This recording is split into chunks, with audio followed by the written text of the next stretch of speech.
To begin this afternoon's program, it's a great honor and privilege to invite His Excellency Judge Chung Ho-chung to deliver his welcome remarks.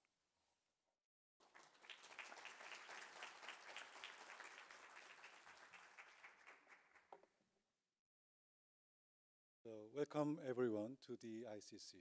Thank you very much for your interest in international criminal justice and attending this second Asian Pacific Forum of The Hague at the ICC.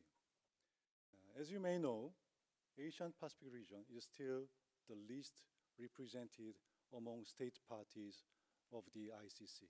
So it's important to continue to encourage Asian Pacific states to accede to the Rome Statute. And raising awareness about this court and its role is key to achieve this goal. So that's why I proposed to organize this forum last year. And especially thanks to many events in The Hague in July, such as ICC Moot Court and also many summer schools of many international organizations, I could see many students and young professionals in The Hague in July. So I suggested to invite all of them to the court and to provide some little opportunity to raise your awareness about this court and our work. And I also appreciate the Hague Project for Peace and Justice and Chinese Initiative on International Law for co-organizing and supporting this forum. And I'm very much happy today to see so many students and young professionals attending this forum. And now I'd like to briefly introduce you some practical information about this court. This is the first page. Welcome, Ambassador, please.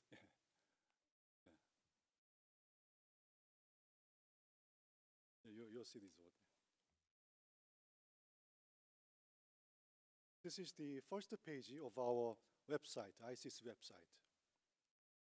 In this website, you can find every information about this court. Decisions of judges, submissions of parties, transcript of hearings, hearing schedules, and also press release. You can find press release of this event just after this event. And you can also watch live streaming of every hearing at this court. Next week, we have some hearings. You can watch them live streaming through our website. And this website also includes, connected to, linked to ICC Twitter site, this Twitter site is providing more interesting or more practical information about this court, including something like this. Sorry to use my Twitter, but this is very short video clip introducing ICC e-court system. I believe this court is already equipped with the most advanced e-court system and technology for criminal procedure in the world. This court is already completely paperless court. Even evidence, all the evidence from the parties, they are supposed to be converted into digital form and filed into evidence database. So presentation, disclosure, we don't need a paper. All done through electronic way. This is our ecosystem. If you see this video, watch this video, you can find more information about this court. And if you scroll down a little more of our website, you can find this map indicating situation states of the ICC. Dark blue is situation states under investigation and trial, and light blue is a situation state under preliminary examination. And you can find some light blue color among Asian Pacific states here. And if you scroll down a little more of our website, you can find the names of states, situation states. And as I mentioned, on the preliminary examination, we can find 5 names from Asian Pacific region. Afghanistan, Iraq with the UK, Palestine, the Philippines, Bangladesh with Myanmar. There are 5 situations under preliminary examination. Then what is preliminary examination? Prosecution, now they set up their own rule. So before they start official investigation, now they take some time, prosecution takes some time to do some research, kind of research of a situation state to make sure whether they can proceed to official initiation of investigation. So they are collecting some evidential material during this time. And sometimes they are asking about jurisdiction issue before the pretrial chamber judges. Most recently, this question took place regarding Myanmar, Bangladesh and Myanmar situation. And our pretrial colleagues gave answer to this question. And if the prosecution believes that now the case is mature enough to proceed investigation, meeting these requirements, they can officially now announce initiation of investigation regarding some situation referred to by state parties. But when it comes to cases initiated by the prosecution, they cannot directly announce the investigation. They should request pretrial chamber judges to grant, to authorize the initiation of investigation. So cases initiated by the prosecution should go to pretrial chamber judges so that they can, the prosecution gets some authorization from the pretrial chamber judges. Now, among Asian situations, Afghanistan situation, Bangladesh situation with Myanmar is under this request for authorization stage now. But these are all about state parties. As you know, this court is treaty body. So in principle, we can exercise our jurisdiction only over our state parties. But there is one exception to this. That is referral by United Nations Security Council. So Security Council can refer some non-state party situation to the ICC. Then we can exercise jurisdiction over these non-state party situation. That's the only official exception in the Rome Statute. We have 2 situations from Security Council, Sudan and Libya. But as you may know, the Security Council is still looking at the possibility of referring to 2 potential cases to the ICC. That is Syria and DPRK, North Korea. So we have now 5 situations under preliminary examination and 2 potential situations.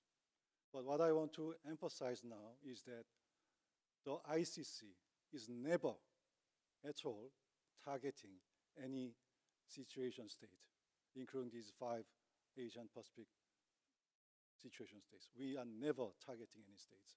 The role of the ICC is to support, help these situation states to develop rule of law, human rights protection, and to achieve criminal justice through the collective cooperation of international community.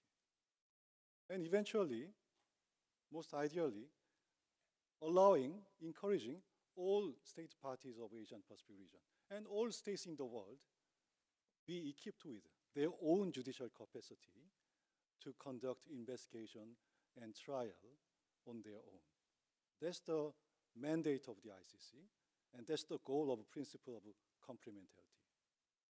So I believe this is enough reason for Asian Pacific states and lawyers and students have some interest, at least some interest in the ICC. And I really want you to enjoy every information presented today during the forum. And I also look forward to your active participation and any kind of question at any stage of the sessions today. Thank you very much.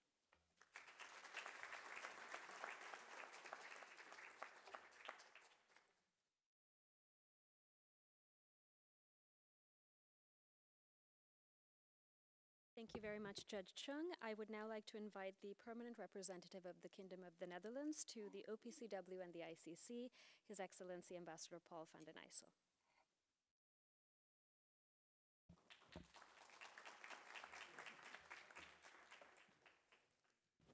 Thank you very much, and I apologize for rushing in. It underlines a bit the first point I wanted to share with you is that The Hague, of course, has become an important multilateral capital. For me, that means that I rush from organization to organization, speak a little bit, hope it makes sense. But in all honesty, we are very proud and that we have so many international organizations in the field of international law in the city of The Hague, in the country of the Netherlands. And of course, we believe that that is not just because of the beautiful seaside, because of the many parks The Hague has, and other nice aspects of this town or the Peace Palace, but it is, we hope, also in a form of reward for the enormous importance my country, the Netherlands, attach to the role of international law in the global order.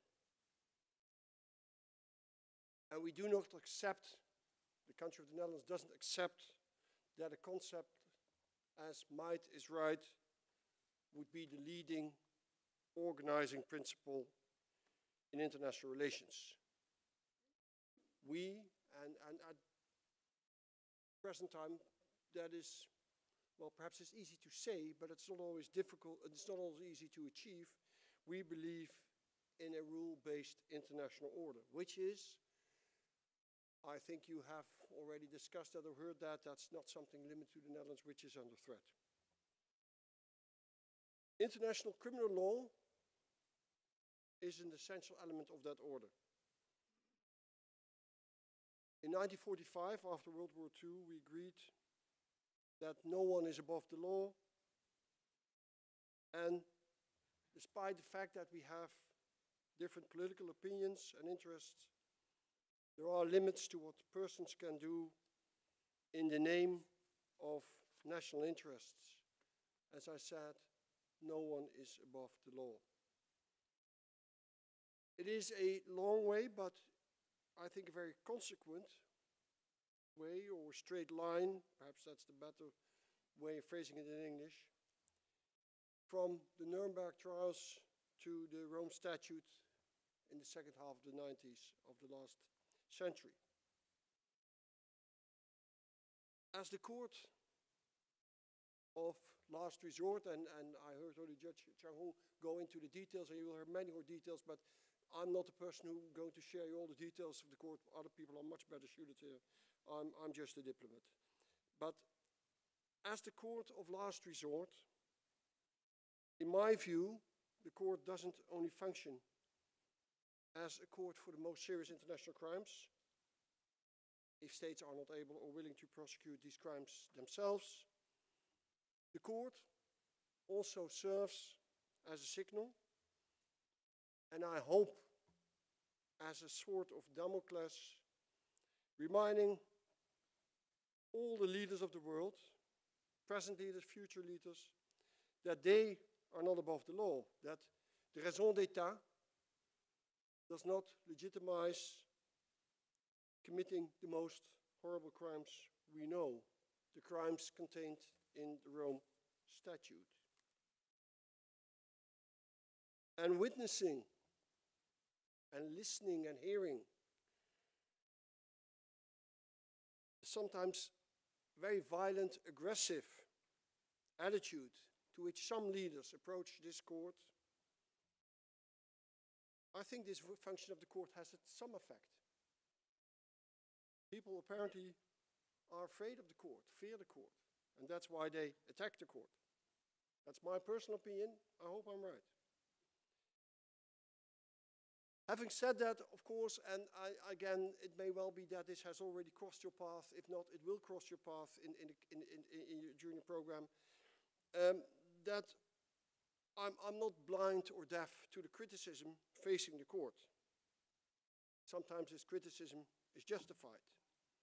That is why we, states parties, together with the court, started a review process to strengthen the court.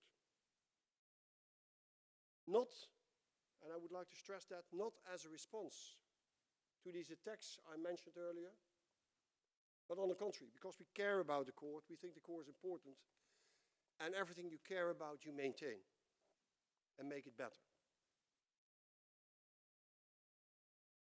And this process is not to say what people in the court did wrong. It is to look at the system and also to look at ourselves, states parties.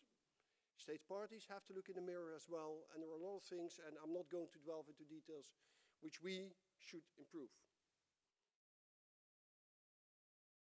As I said, we Dutch think that the issue of accountability, of fighting impunity, is crucial.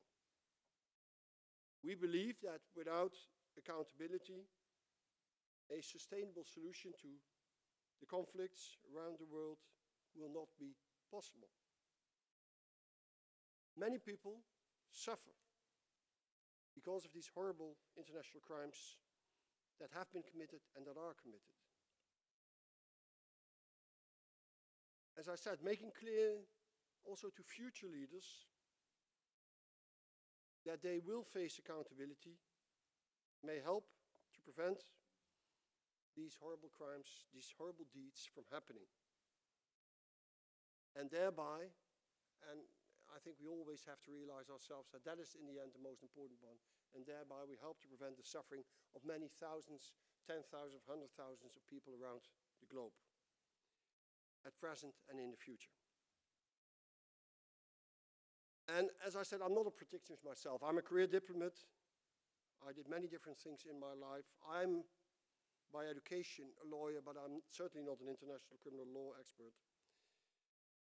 But witnessing what's happening here, I think, and I see international criminal law as a relatively new branch of international law. A new branch that still is very much being developed as we speak, developed by the judges, developed by lawyers, developed by professors.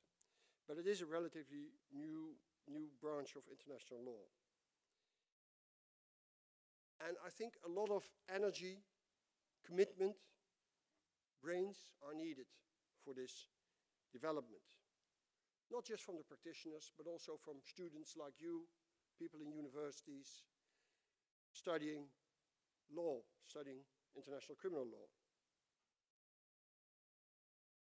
And it is my hope and my firm belief that despite, as I said, we're living in a world where multilateral order is a little bit under threat, where the role of international courts is a little bit under threat, where a lot of countries say, why should we do that multilaterally? We can do it ourselves, or we don't like others to look into our kitchen.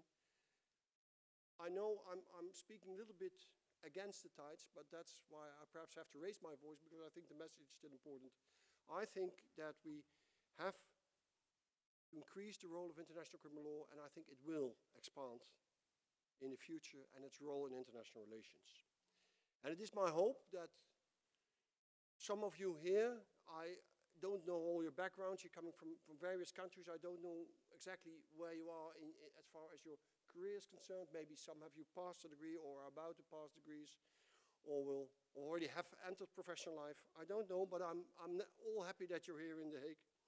But it is my hope that some of you will play a role in the development and in the defense of international criminal law, whether that be in your countries or as practitioners here in The Hague. You're very welcome.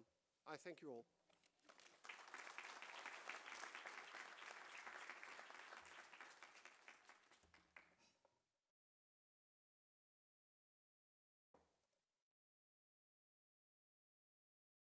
Thank you very much, Ambassador van den Ijssel. This brings us to our first panel discussion of the afternoon.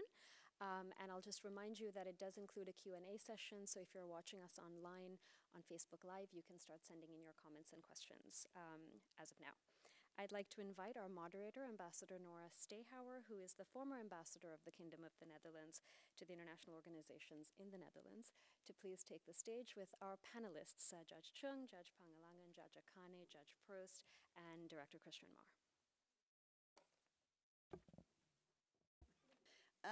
I'm here as a representative of the Hague Project on Peace and Justice. You've just heard from Judge Chung.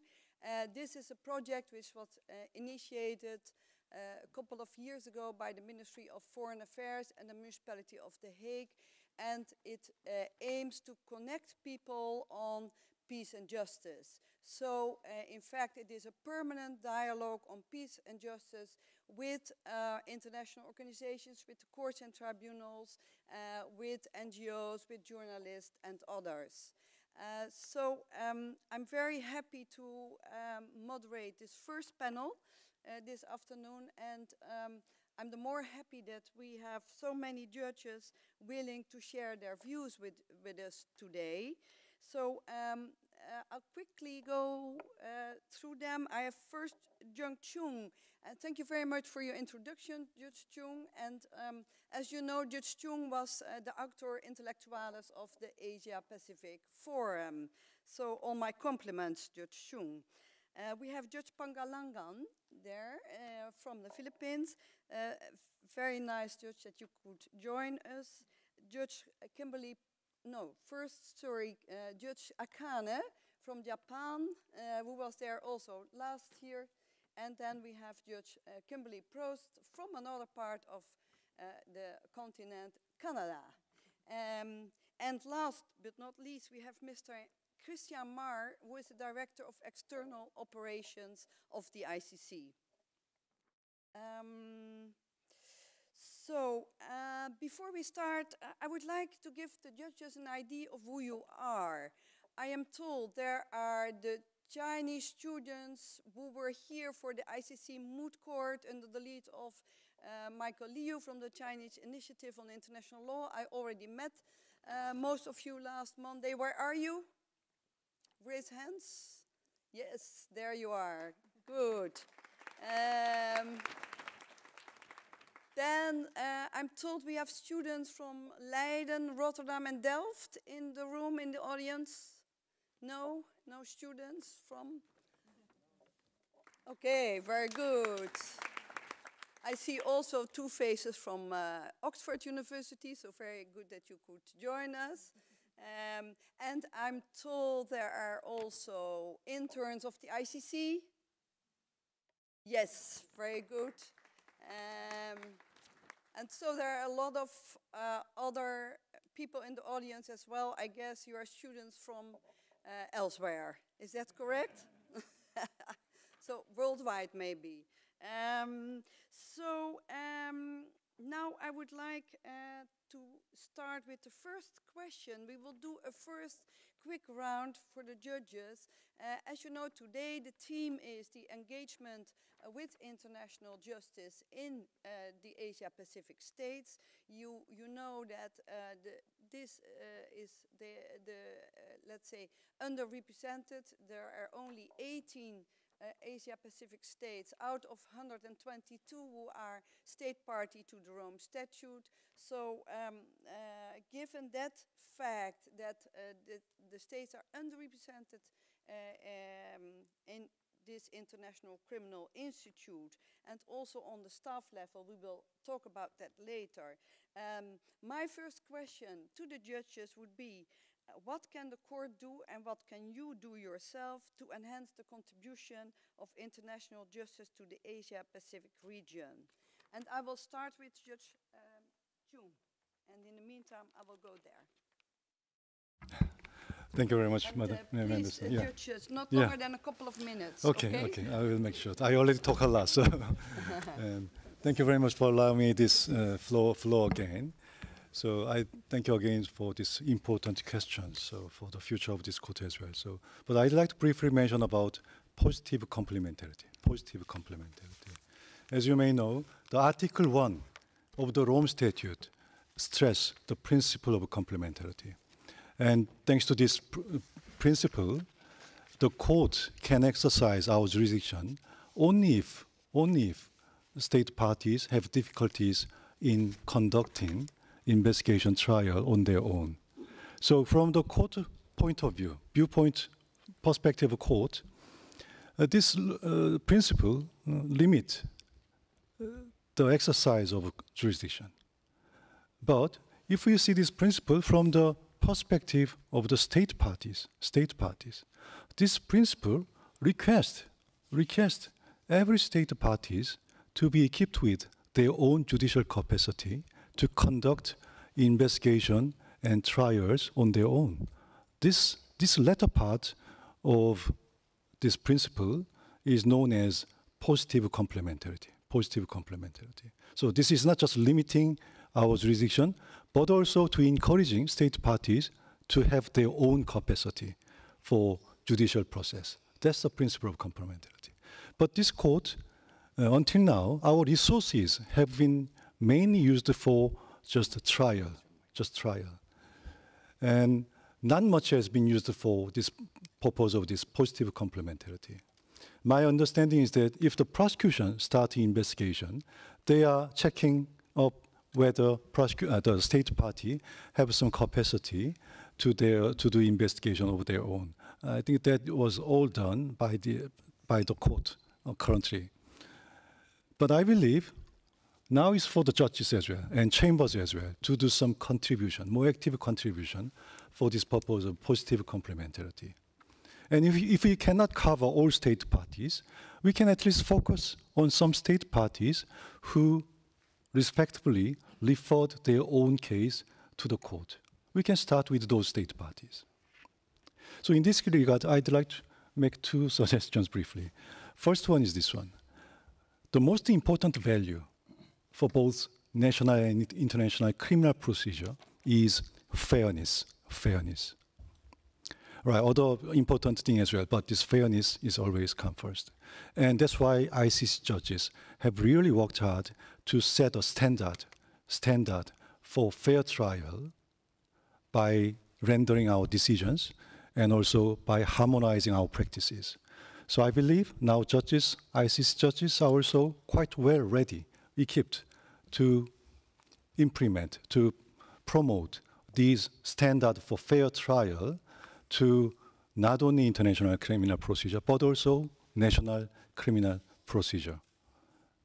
I think we are ready for that. And second one is, this is something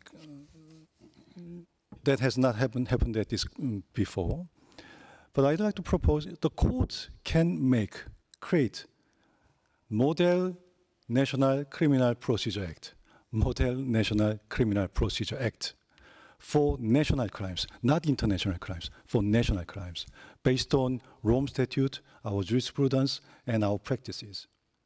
As you know, many international organizations nowadays adopting this kind of model laws in addition to binding conventions, so that some basic ideas, spirits, should be implemented in domestic law, while some details of model law can be adjusted in accordance with individual state situation.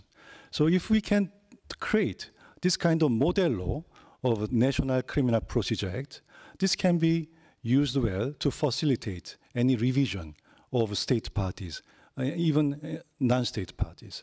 So I hope the court should develop more opportunities to promote and try to implement these standards for fair trial and model law in the future, if possible, to Asian Pacific states and also other non-state parties as well. I think I'll stop here now. Thank you very much, Judge Chung. So, positive complementarity, fair trial, and very interesting, the model laws on national procedures. So we have already 3 points to go on, and now I give quickly the floor to Judge Pangalanga. Thank you so much. Minutes. Thank you so much, Ambassador. You asked, why is it that in Asia it is so difficult to sell the idea of international courts? There are 2 reasons. Number 1, they are international, and number 2, they are courts. Asian states love to cite their sovereignty. Perhaps it's part of the colonial, a dilemma for recently independent states, although it's not as recent as they would like to appear. But I think the real difficulty is that they are courts. And the tradition, and I find it more important because the sovereignty part is a political thing. It's for a problem for governments and diplomats and politicians. But the problem with us being courts is cultural. It's a bit deeper. And the Ambassador Van Ysel mentioned the idea that might is not right. Well, you're absolutely correct. But I think it is the idea that normative decision-making is possible that is difficult. And that is why I took part in the campaign for universality in Asia. And I realized that when I explain the ICC to local audiences, they think that the ICC is like their local courts. They think that the ICC prosecutors are like their local prosecutors. So if their prosecutors are easily pushed around by their president, they will assume the same thing for the ICC. If their courts are easily bought off, if their judges are easily intimidated, then they will assume the same thing of the ICC. So I go back to what Judge Chung said. It is important to build the rule of law domestically, because that is how we explain the idea of justice according to law, and that it is possible before the ICC to local audiences. It is actually an irony, because international criminal law has deep roots in Asia. We have the International Military Tribunal for the Far East, a rather quaint way to refer to the area. We have the ECCC for Cambodia, and Judge Chung was a judge in Cambodia. We have the Timor-Leste proceedings. We have the national court proceedings in Bangladesh. We have the local proceedings after World War II in national jurisdictions. Command responsibility was established in the Yamashita case in the Philippines. So just to close, Ambassador, what is to be done? Well, I agree with Judge Chung, who approaches it from the institutional level. I will approach it from the educational level. I think we need to deepen the roots of appreciation for rule-based governance, rule-based justice. This is something that should be done in the schools, in the universities, among writers, among poets, among journalists. And it is a way to lay the basis for the flourishing of international criminal law. Let me close on that, Madam Ambassador. Okay. Thank you very much, Spangalangan. So we have very interesting second intervention already on more or less on sovereignty, cultural aspects, and a way forward on with education in the different countries. So already we have a lot of elements. Thank you. We continue with Judge Akane. Thank you, Madam Chair. Welcome to the ICC. My name is Tomoko Akane. I will address this today's theme from a distinct viewpoint, which includes the following message to you. More Asians should step out from the realm of Asia and come on stage to the global environment, such as in the ICC. Very simple. In this sense, all of you who gathered together here already made a good start. You just need to make every effort to develop your expertise for the future.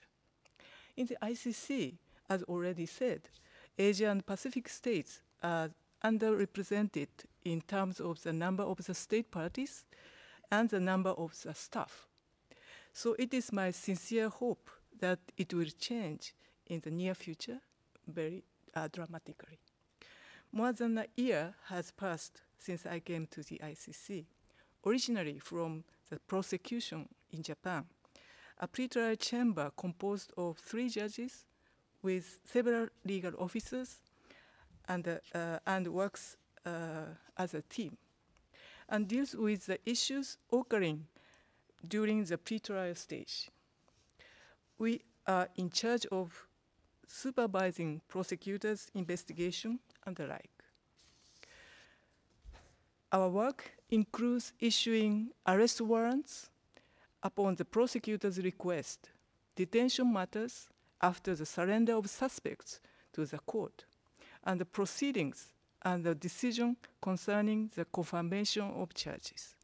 We also deal with the issues with regard to disclosure of evidence from a party to the other and victims' participation.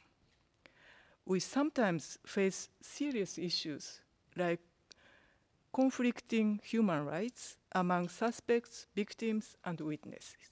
Indeed, it is tough for me to perform judicial duties properly, bearing in mind the fairness and impartiality is always paramount for judges.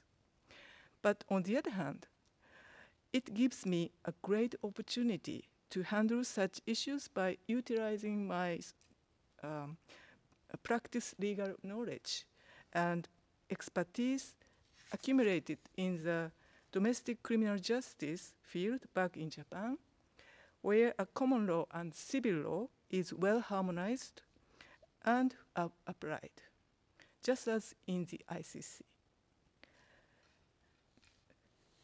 I also feel I am contributing to the international criminal justice for the benefit for the global society. At the same time, and that is why I strongly believe that such experiences should be shared with other Asian experts. In the international organization like the ICC, regional balance of the staff among the state parties is one of the most important elements, as well as gender balance. Diversity of the staff may give the organization positive images, such as fair and sound, and definitely will make the organization more resilient and legitimate.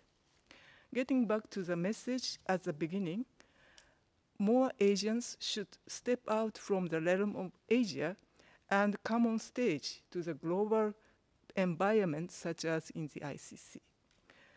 Your initiatives will eventually lead to enhance the contributions of the international justice to the ICC and to the Asia-Pacific regions as well. Thank you. Thank you very much, Judge Akane. So Judge Akane invites states to step up and for the benefit of global society and explained the working of the court. Thank you very much, very helpful. And now I turn over to Judge Kimberly Prost. Thank you very much, Ambassador. And it's a great pleasure for me to be here this afternoon to join in this important forum. And I'm very honored to have been included on the panel, being not really technically from the Asia-Pacific region, although Canada does border on the Pacific Ocean and is a member of the AFP. So I just wanted to make that clear. But as you can imagine, my remarks are going to be a bit more general because of that distinction. And often when I speak to students and to groups, I view you as the advocates for this court, potential advocates for this court, and taking messages back from your experiences here and your time here. So I want to address that today. One of the questions that underpins our whole campaign for universality, which is so essential for this court, and the question that's often raised in many regions by many states is, why is international criminal justice relevant? Why is the International Criminal Court relevant to my state? And the Asia-Pacific region is no exception in that respect. This is a region that has a diversity probably bar none. It has some of the most populous countries in the world and some of the least populous. It has small island states, economic powerhouses, and developing countries. And one of the important points to remember in why is this relevant is that there are international law initiatives that when it comes to a region this diverse, it's not going to be as relevant to a small state as a large state or an economic powerhouse or another. But not the case for this international criminal justice project. It is relevant for each and every state because its purpose is something that each and every state must be committed to. The purpose of this project is about ending impunity for the worst crime known to humankind. It is about accountability and the rule of law. And it was founded on this principle that is so relevant, probably even more relevant today, that the most serious crime which menaces the very nature and structure of our societies, that constitutes a threat not just to the countries in which it occurs, it constitutes a threat to every country, every citizen, every state, every region. And it is for that reason that states must be committed to this particular international criminal justice project. And that is what joining the ICC, joining the Rome Statute, joining the Rome Statute system, that is a message of your commitment to that important value and to that important project. And for you in the audience, the young people, it's for you to decide what you want the Asia-Pacific region to represent and stand for. And I say it should be international criminal justice. And I emphasize that in addition to this global purpose, the International Criminal Court and the Rome Statute system has something for every state. One of my favorite perspectives on the small island states, the small Pacific island states, and the relevance of this court to what is a very peaceful region generally in the world, is the perspective of the Prime Minister of Samoa, which is one of the proud members from the Pacific Islands of the ICC. And the Prime Minister often speaks to this. He says, Samoa has no military, no army, we have not even armed police, but our army, our defense is the rule of law. And that's why we are such a proud member of the ICC, because it increases our defenses. It provides a protection for the small states and the vulnerable states. And so that is an important factor to remember in advocating for why this is so important.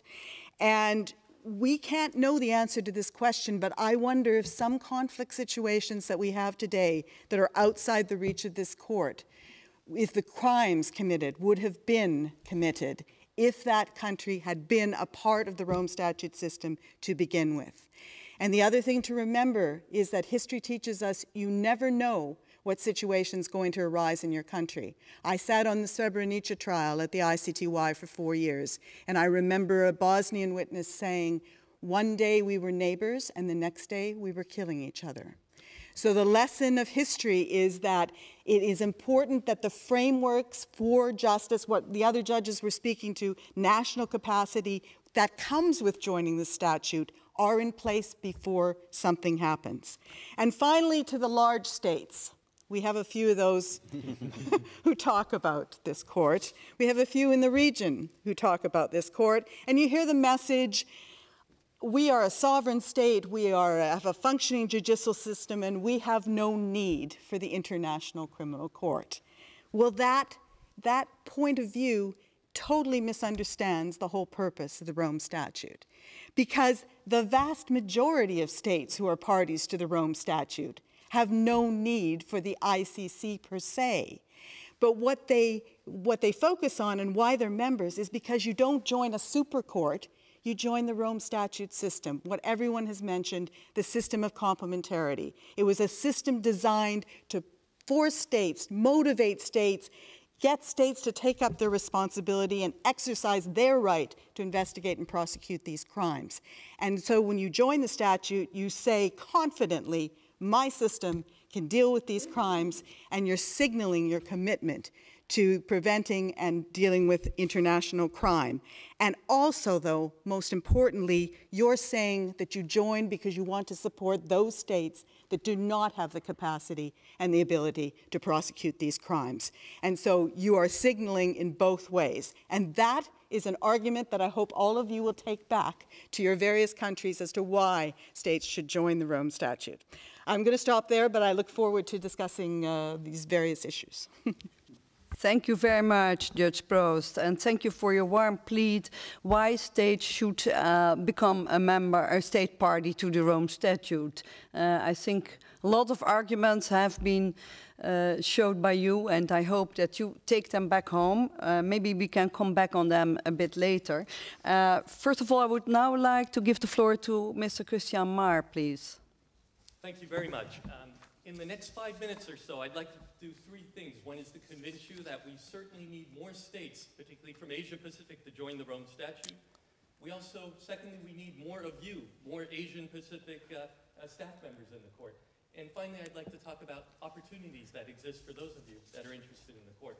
So I'll throw quite a bit of statistics at your way. I have to warn you in advance, it's brutal. In terms of universality, as you know, the Rome Statute was adopted in 1998. We've progressed fairly quickly. We have 138 signatories, and we have 122 state parties now. Having said that, we certainly have a long way to go until we reach universality. Universality being when all states are parties to the Rome Statute. Given that the UN has 193 states, we have a little more to go, 71 more states till we actually reach universality, and that really is our goal.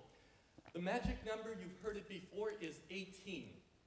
18 states in the Asia-Pacific region are member states of the Rome Statute. That is out of 55 potential states. And here's a list of the 18. Unfortunately, even if you subdivide Asia into various sub-regional groups, none of the sub-regional groups are doing amazingly well. Some slightly more than others. You see a bit more East Asian states there than others, but when you look at Central Asia, Western Asia, South Asia, Southeast Asia, there's a lot of progress overall throughout Asia that we need to reach. So 18 is the magic number. We really want to see this tick up as soon as possible. Just so you know, when we talk about the 18 out of 55, 33%, and what that 30% means in comparison to other regions of the world. Western Europe and others, 86%. These are the UN groupings. 86% of the group belong to the Rome Statute. Latin America, 85. Eastern Europe, 78. Africa, 61. And Asia is remarkably low, looking at global standards. Being Asian myself, I'm from Japan. This is a bit embarrassing. And this is where we really call upon all of you, the role that you can play. I was recently in Malaysia. I saw a lot of the people with the bar associations, people in government, people in civil society, playing a very active role in trying to get their country on board. And there are many other states that are still non-states parties where you have a very active group of individuals. And many of them are very young people advocating on behalf of joining the Rome Statute. Let's talk about staff members within the ICC. Once again, there's a lot of work that needs to be done for Asia.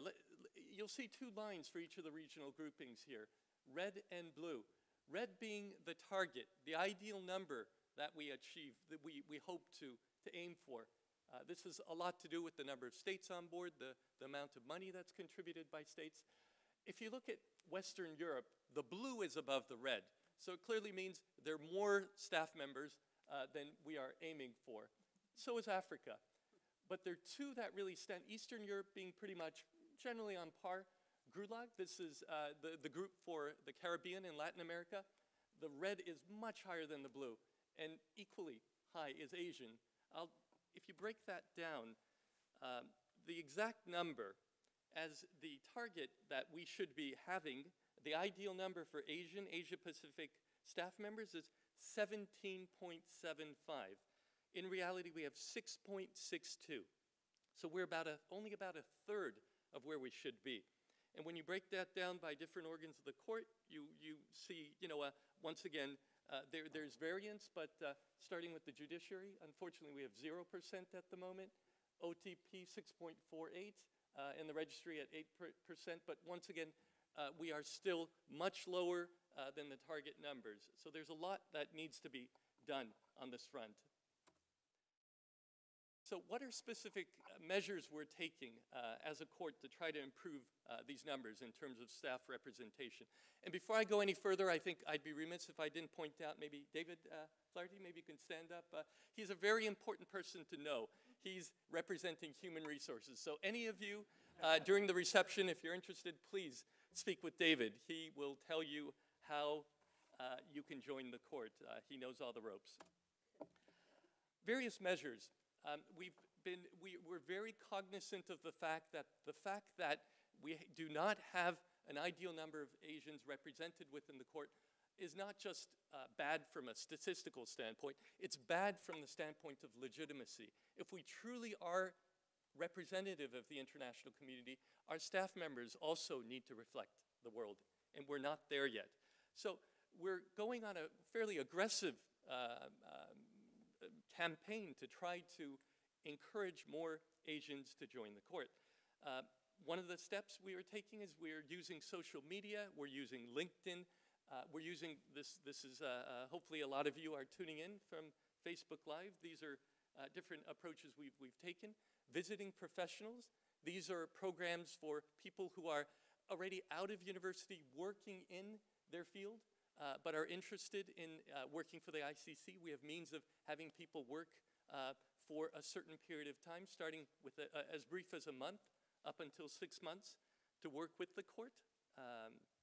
And junior professional officers, this is more for people who are relatively just out of university, where essentially your government sponsors you to work for the ICC for a 2-year period.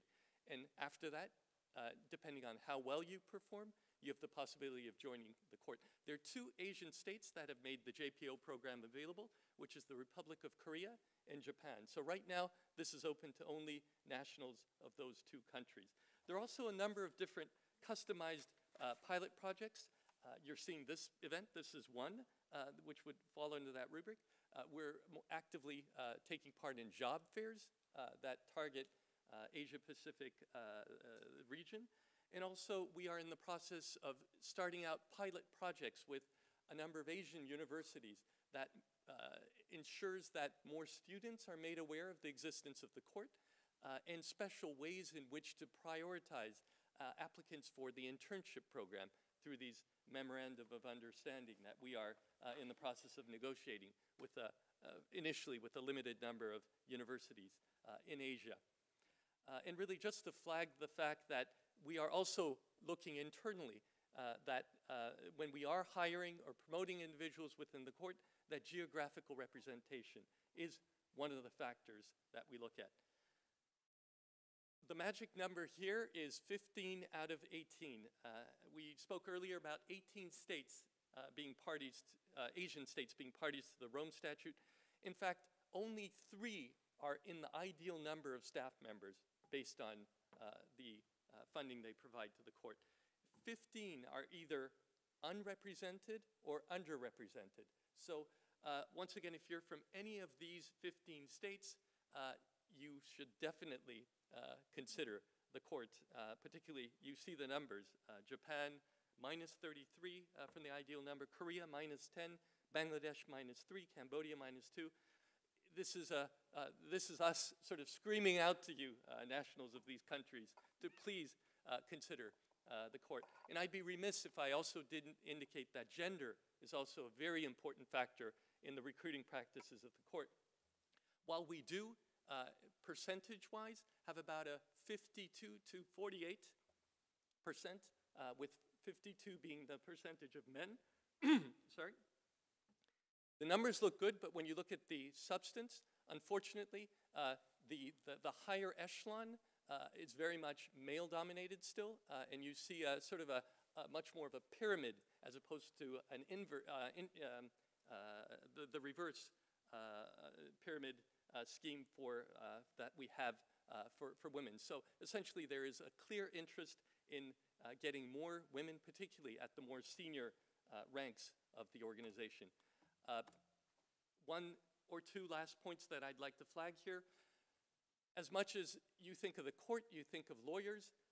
Yes, lawyers make up about 20–23% of the court. It's very important for us to have very good lawyers, but the remaining 75 or more % are not lawyers. There are a host of different expertise that's required to run the court. So please keep this in mind. The court is not just for lawyers.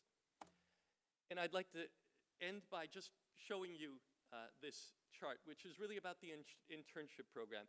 For many people, this is this initial step you take towards joining the court. And in this regard, once again, the blue numbers are for Western Europe and others group. you see a dramatic difference between that and the other regional groups. Asia is the sort of the brown number there, which had about 18 last year.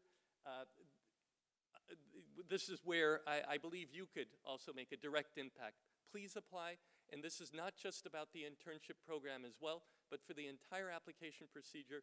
We have so few Asians that are applying to begin with, and when we have so few people applying, the possibility of you actually being selected is also equally low. So once again, please keep the court in mind, and once again, any further questions, David is your man. Thank you very much.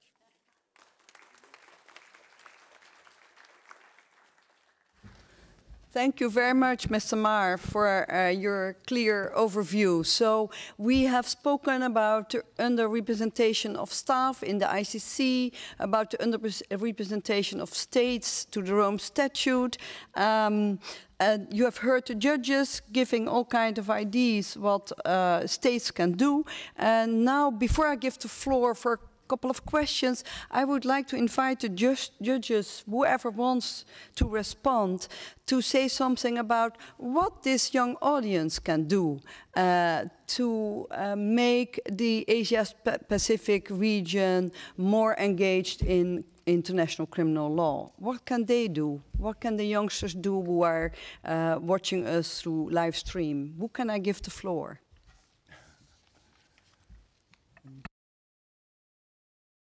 Judge Prost? Well, I always have views on this. There is so much that the young people in this room can do, and I love speaking to students and young audiences because you are the future of this court. I like to refer to this court as right now as a teenager. It's acting out a bit, it's a little uncertain and overconfident at the same time, making a few mistakes, and our effort right now is really to guide this teenager forward because it can, you know, be a catastrophic disaster in life for the teenager or a huge success, and we're hoping for the latter. But we're going to hand this young adult over to your generation. So you have to gain the knowledge. The fact that you're here shows you're already committed to that.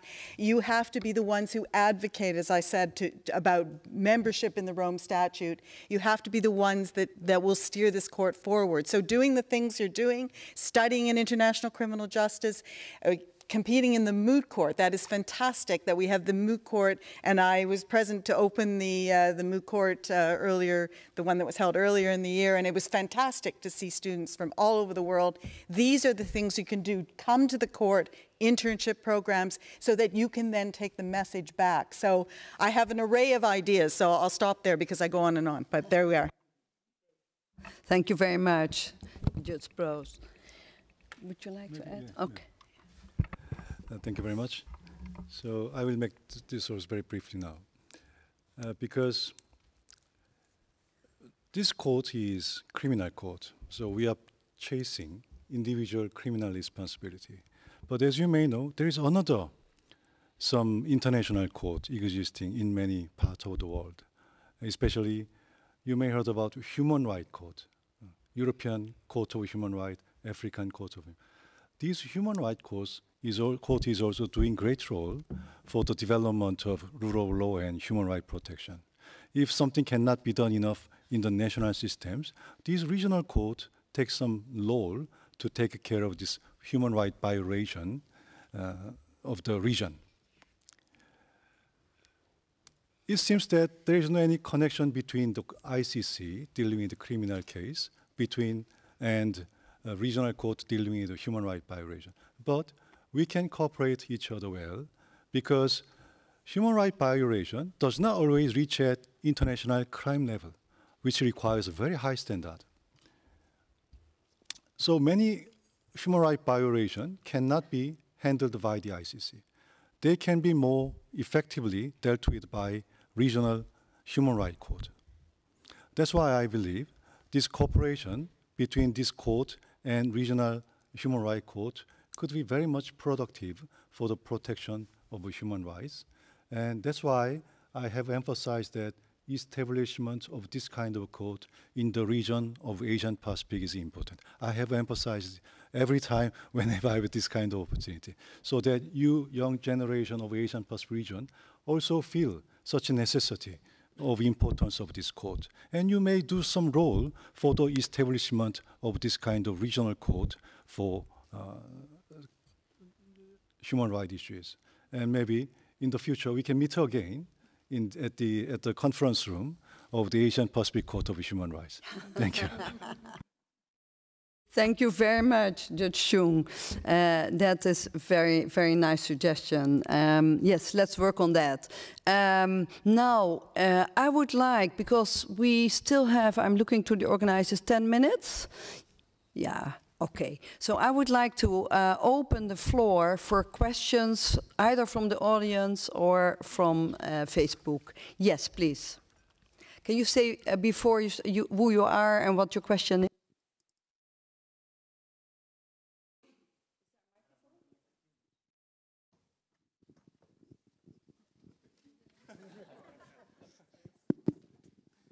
Sorry, I do not belong to the category of young professionals or a student, but I'm seizing this opportunity for, by the way of my sitting among the young. And of course, I would like to ask a question to the Director of External Relations specifically, taking the clue from Honorable Judge Chung. Judge Chung was highlighted the fairness of international criminal justice, both in internationally and domestically, whereas the presentation from the Christian Mar is a classical demonstration of unfairness in terms of geographical representation in the International Criminal Court.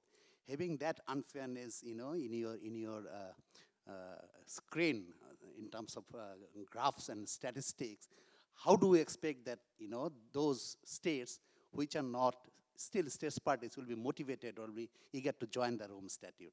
Thank you. Thank you very much. Mr. Mar, would you like to respond immediately? Do you want to take a few, or whatever is up to you? Okay, well, you can respond, and in the meantime, maybe you think over next question. Yeah. Thank you very much. And what you've indicated is clearly the thinking of my boss, the registrar. He's clearly indicated that it's a question of legitimacy. When you see that perception of unfairness, when we talk about the importance of fairness, but ourselves, if we don't practice it ourselves, it does bring into question our legitimacy. So for that reason, I think we also have prioritized it to a level that we never have. Once again, the difficulty of this, and many of the judges have already illustrated this point, but how do you raise the awareness of the court? Because if someone doesn't know about the court, they'll simply never consider this to be a career option. We really need to get out there. People think of the UN, but they don't necessarily think of the court. Also, many lawyers may think of the court, but non-lawyers don't think about the court. But the numbers also indicate that we need far more different, we need IT experts, we need audio engineers, we need a whole host of different expertise to run the court. So we believe our challenge is going out there and spreading the word that we exist. We are actively courting applicants from the Asia Pacific. We found, as I mentioned, sort of pilot schemes to try to target specific countries that are underrepresented, but to do so in a very strategic way. It takes time, it takes effort, but I think we're finding the right formulation. But once again, we have to go every country by every country. For example, we've been trying to increase the number of interns from both Korea and Japan, but we know that most students do not have the ability, the luxury of meeting the minimum requirement, which is 3 months. So how do we find a way of engaging with students if they can't spend the minimum 3 months required for an internship program? So these are challenges, but we are aware of them, and I can assure you that we take it extremely seriously, and once again, it's an issue of the legitimacy of the court, and we'd like to be able, before too long, to be able to come back to you and say, look, the numbers are certainly getting better and improving. Thank you. Okay, thank you very much. I see there 2 hands, please. Good afternoon, judges, Mr. Cruz, ambassadors. It's an honor to be here. My name is Lily, and I'm currently an intern at the court. But just prior to me entering, I just also saw the news of the Philippines withdrawing from the court. And as it is the Asian Pacific Forum, I thought it would be apt to bring up this question of, with changes in international criminal law and with certain countries changing their perspective of the court, how then can we continue to promote the rule of law and its legitimacy? Thank you.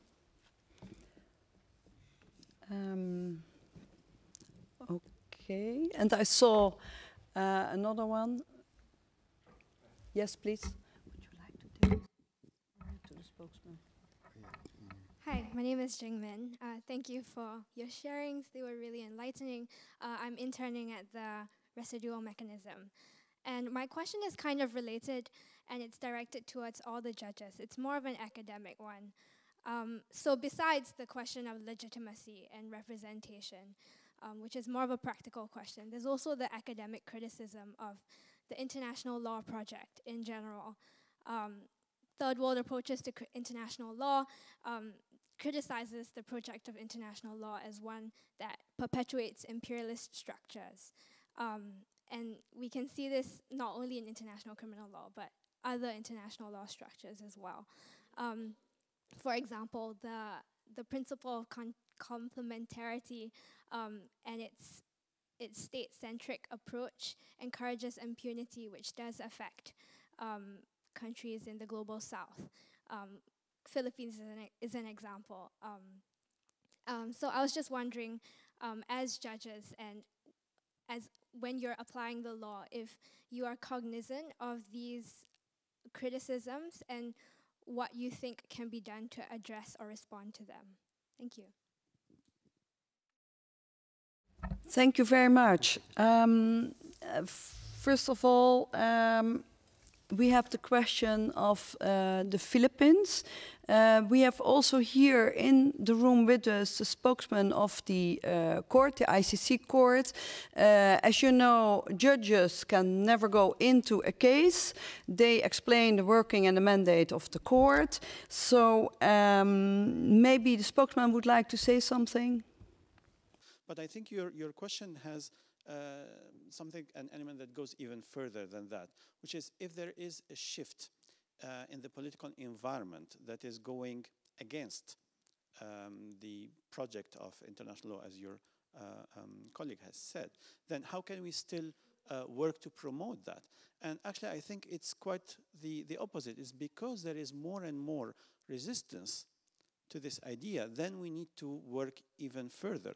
Because ultimately, you can say the state has shifted its position about the ICC, but the state is also human, people, deciders that have decided on that based on their interest, based on their culture, based on how general people perceive this project, and that's what we can work on it. We can together, specifically when there is a huge number of young people, it is possible to have a shift in the culture, in the dominant culture, in what is considered as accepted or not, and what is considered as important and necessary or not. And I think when we are seeing more and more, as Judge Prost has said, that what is happening in one country or in one situation is affecting others everywhere in the world. When we are seeing more and more global challenges and global problems, it's not possible to think that this can be solved only on the national or on the small scale. And that's why I think there is a large possibility in the future for every one of us to contribute to this awareness that for global challenges, we need global solutions, and we need all to participate in it and play our role in it. Thank you very much, Mr. Fadi. I have Judge Pangalangan who can answer the second question, and then Judge Prost. Thank you so much, Fadi, for saving me from having to respond to the Philippine-specific question. Also, thank you, Ambassador. But I want to respond to the second question on TWAIL, third world approaches to international law. Look, guys, it's a fascinating theory. I love it as a professor. But if you apply it to the work of this court, I don't think just because a state is a third world country is a good excuse for it to commit crimes against humanity, war crimes, to rape, to commit rape, to commit torture. So for me, fine. I love it philosophically. But apply it to the work of this court, and the work of this court is to end impunity. And for me, the court is an imperfect institution. Lots of problems. But you see, we need the idea of an international criminal court to complete our moral universe. For me, it is just, well, it's difficult to imagine that crimes have been committed and everyone says, well, it's too bad, there's nothing we can do about it. And everyone, well, basically goes home and says, just throws up their hands. So the idea of an institution to end impunity is necessary to complete that nomos, that normative universe. Let me just close on that point. If I could just add on a couple of comments on both questions. And first of all, I'm so perplexed by this imperialism argument. I was in Rome, and the only imperial group was the like-minded group of small and medium countries who were dictating to the big powers how this court was going to be formed. And they were instrumental in forming this court, including a number of countries from this region who were very instrumental. So this argument that this is somehow perpetrating an imperialistic approach, I simply do not understand it. And I don't accept the academic approach that comes from that perspective.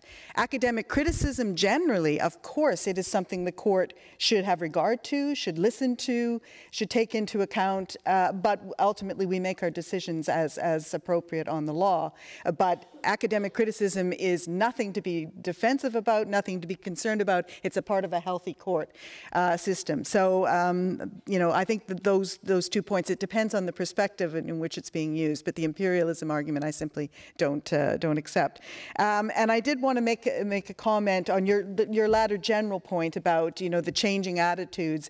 2 things. One, as the ambassador, the Dutch ambassador said, this court has issues as performance issues, as my teenager analogy earlier, and we have to work on improving. We have to become more efficient. We have to deal with some of the issues in procedures. We have to get better with our common law, civil law mix. We have lots of things we can do, and if we perform better, we will answer some of the criticisms through better performance. And secondly, though, we have to change the conversation about this court, because you can be a critic of this court as a state, but you cannot be a critic of the International Criminal Justice Project writ large. It's about ending impunity. So if the court isn't your solution, I think we should be asking questions as to what is your solution, and not let those conversations end with, oh yes, but the International Criminal Court doesn't work. We have to put the point backwards. So I really think it's important to change that conversation and put the emphasis on what this court was designed to do, get states to do their job. Okay, thank you very much. Just an example I was also in Rome, and for me the most dominant presence there were the activists, the NGOs. And the best proof was that it was summer of 1998, they were playing the World Cup, and the only ones who had the TV were the NGO room. I mean, this was before smartphones were invented. If you wanted to watch, to keep abreast of a game, we had to ask their permission.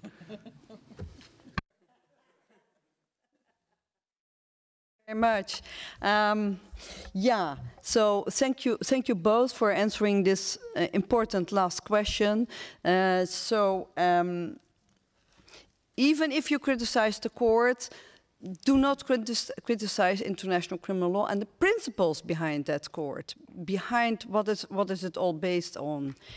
So that is, I think, very, very right. Thank you so much. Question there, and then I'll give you a bit the floor to decide. Yes.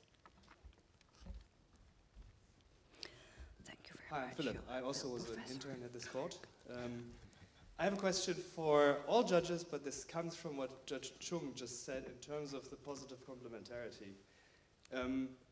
I happen to have been in a couple of meetings where this positive complementarity was addressed by states in no uncertain terms as to the court is supposed to be doing its core business, which is everything but positive complementarity.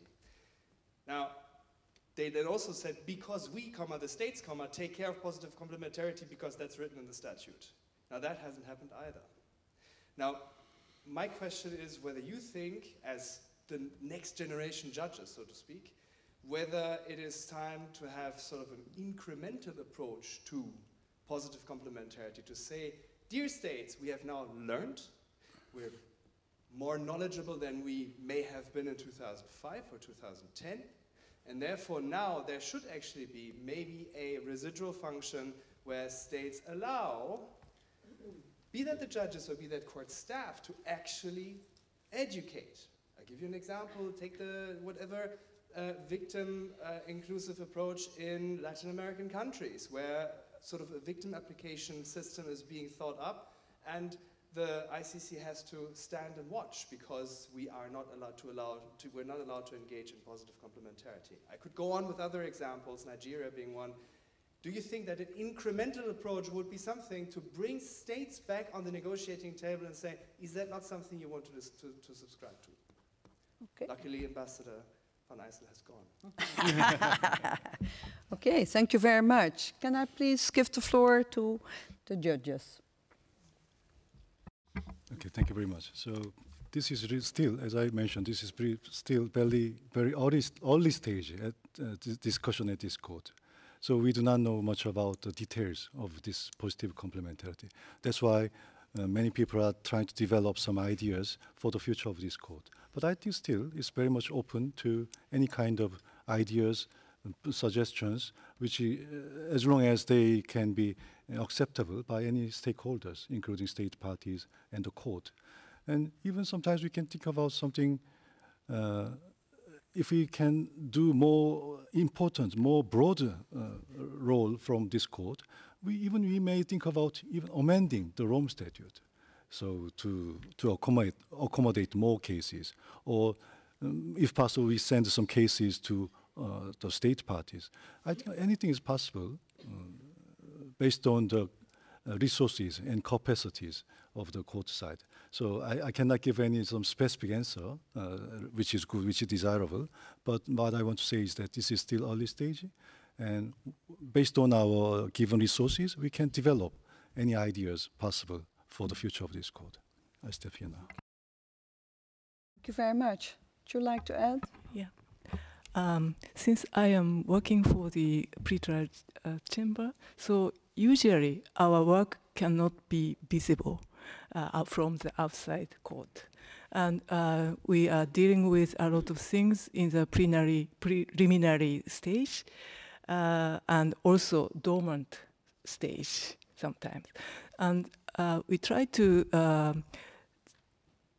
change attitude to the states or situation country to develop bilateral relationship through the informal dialogues sometimes, or sometimes send some decisions or orders to provide more information from the state parties. In such way, we will develop the trust from the states and also trust from the court to the states, so that we can cooperate more and to be referred from the states when they needed to do so. Such kind of practical approach, I am trying to do that. Well, I agree entirely with Judge Akani. I think it's a very important reality is that the work of the court is a natural means of the court contributing to national capacity building. Because if you see the exchanges and work on requests for assistance that go on between situation countries and the court, the countries gain a lot from that work. So there will be that natural element, but that has to be the absolute limit. I agree entirely with states parties. This court is not funded to do this. It has enough work to do on its core mandate, and we should not let the states parties get away with shifting responsibility here. One of the biggest failures of implementation of the Rome Statute system has been failure to implement the portion which is about building national capacity so states can take on these responsibilities.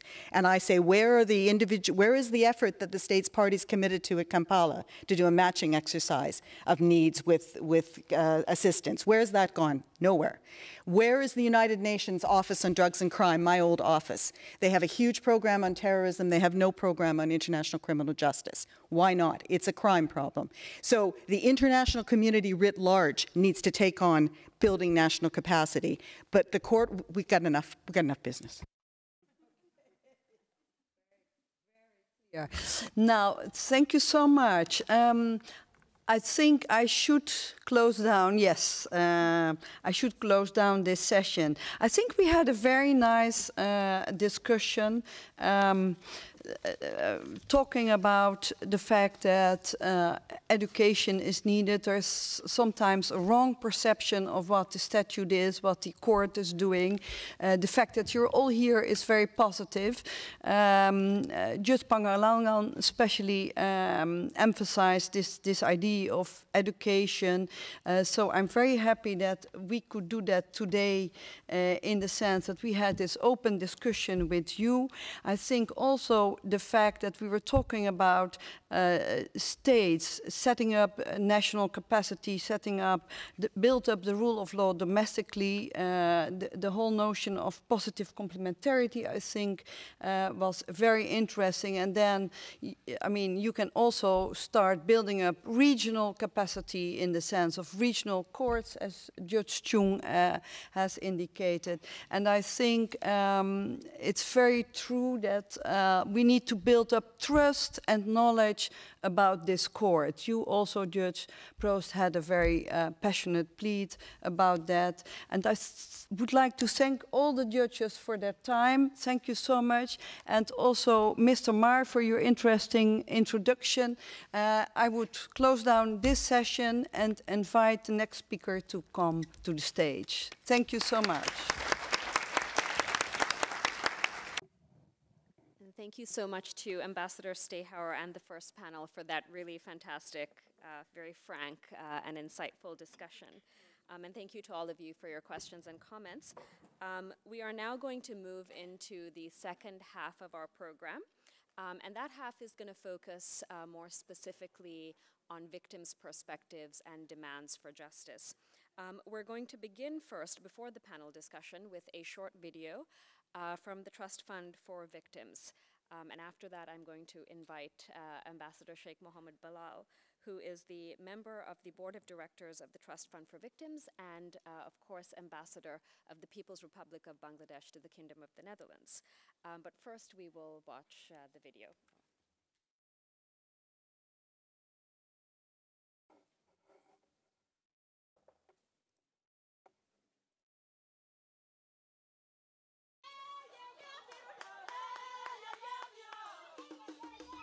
In February 2018, the Government of Ireland and Trust Fund for Victims at the ICC led a joint monitoring visit to northern Uganda. The monitoring visit, initiated by the Government of Ireland, was aimed at reviewing the impacts of Trust Fund's programme in providing assistance to survivors of the LRA war.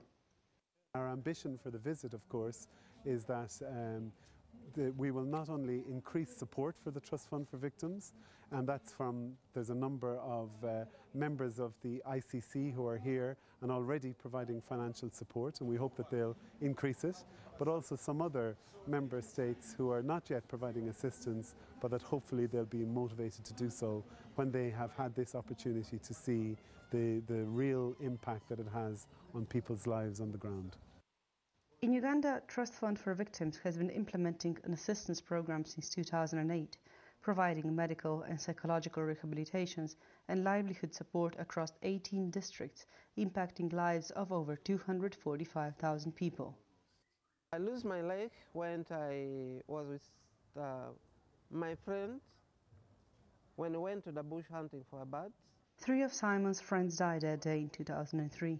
Simon survived and received assistance from Gulu Hospital. In Uganda, Trust Fund for Victims is providing medical referral, bullet fragment removal and prosthetic devices.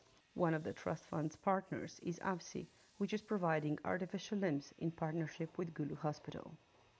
With the artificial limb, Simon can walk again. He regained his self-esteem and became independent. I am now able to dig. I am now able to ride my motorbike. I learned how to ride motorbike when I'm already using this artificial limb. But Simon is not alone. there are many more people who are still suffering from physical injuries and in need of assistance. Members of the monitoring mission were warmly welcomed at each of the locations visited and received the insight of how important the program is to the local communities, especially the ones focusing on trauma counseling and mental health support, considering that these services are almost non-existent in Uganda. They do save lives. Trauma needs consistent service, means that the client needs to see the therapist, the counselor, at least 4, 5, 6, 10, 15 sessions. No organizations before Trust Fund for Victims could support our work ever had these opportunities here. Some of the beneficiaries of the program that the Trust Fund supports were very eager to share their stories of healing and recovery with the visitors despite their ordeals during the conflict. PTO koñ magumena pe an no don wia ubaleo penano gen maraj muteme ikomwa chi no da lonyo ba war lu dok chambe pa chamu chi karma ki chwala cha no ya boti o bot PTO ko betati mabe ko mati mayore wo da ro wa bai koma. The lack of awareness in Uganda around mental health issues and stigma related to them means that most people do not recognize the symptoms and seek treatment. If left unattended, depression in survivors of war and victims of violence can bring thoughts of suicide.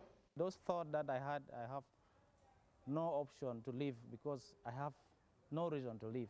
I have to take away my life.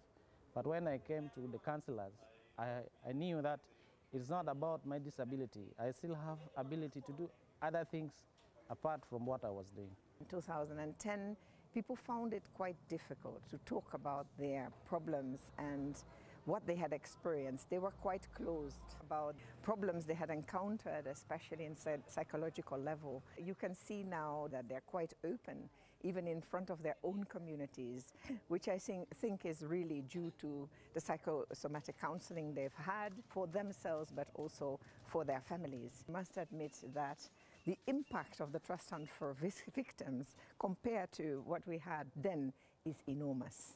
For many delegates, this monitoring mission was a rare opportunity to talk with and listen to victims of war and survivors of atrocities for the first time. While I served as a judge for almost 40 years, this was the first time ever in my life to meet with the victims and communicate with them. It was very touching and moving, and they have a place in my heart.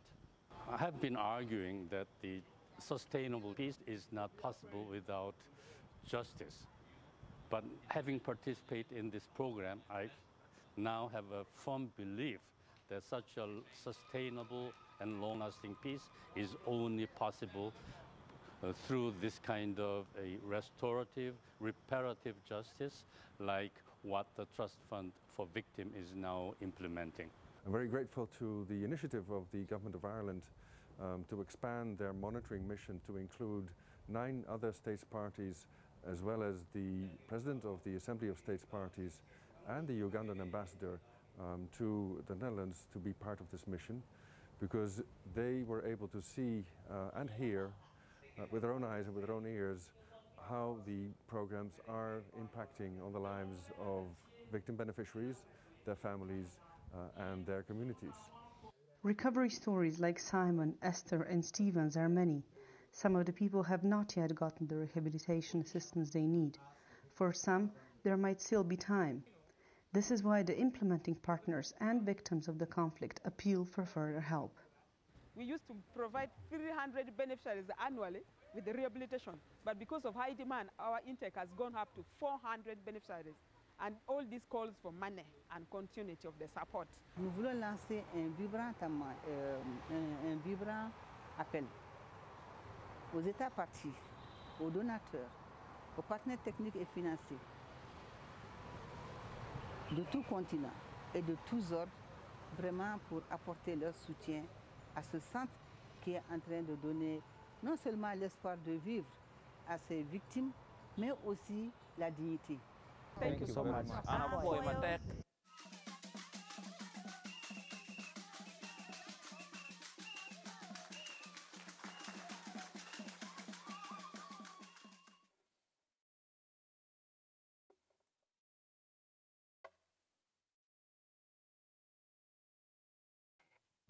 I would just like to invite Ambassador Sheikh Mohammed Bilal to the stage.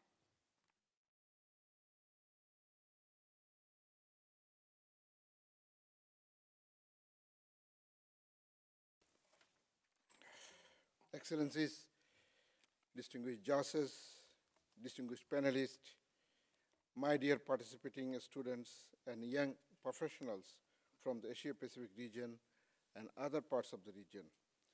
Ladies and gentlemen, I am so morally boosted up because I can see so many young people, and my median age already got a plunge. I'm so happy I look younger. A very good afternoon to you all. It is my immense pleasure to address you on behalf of the Board of Directors of the Trust Fund of Victims.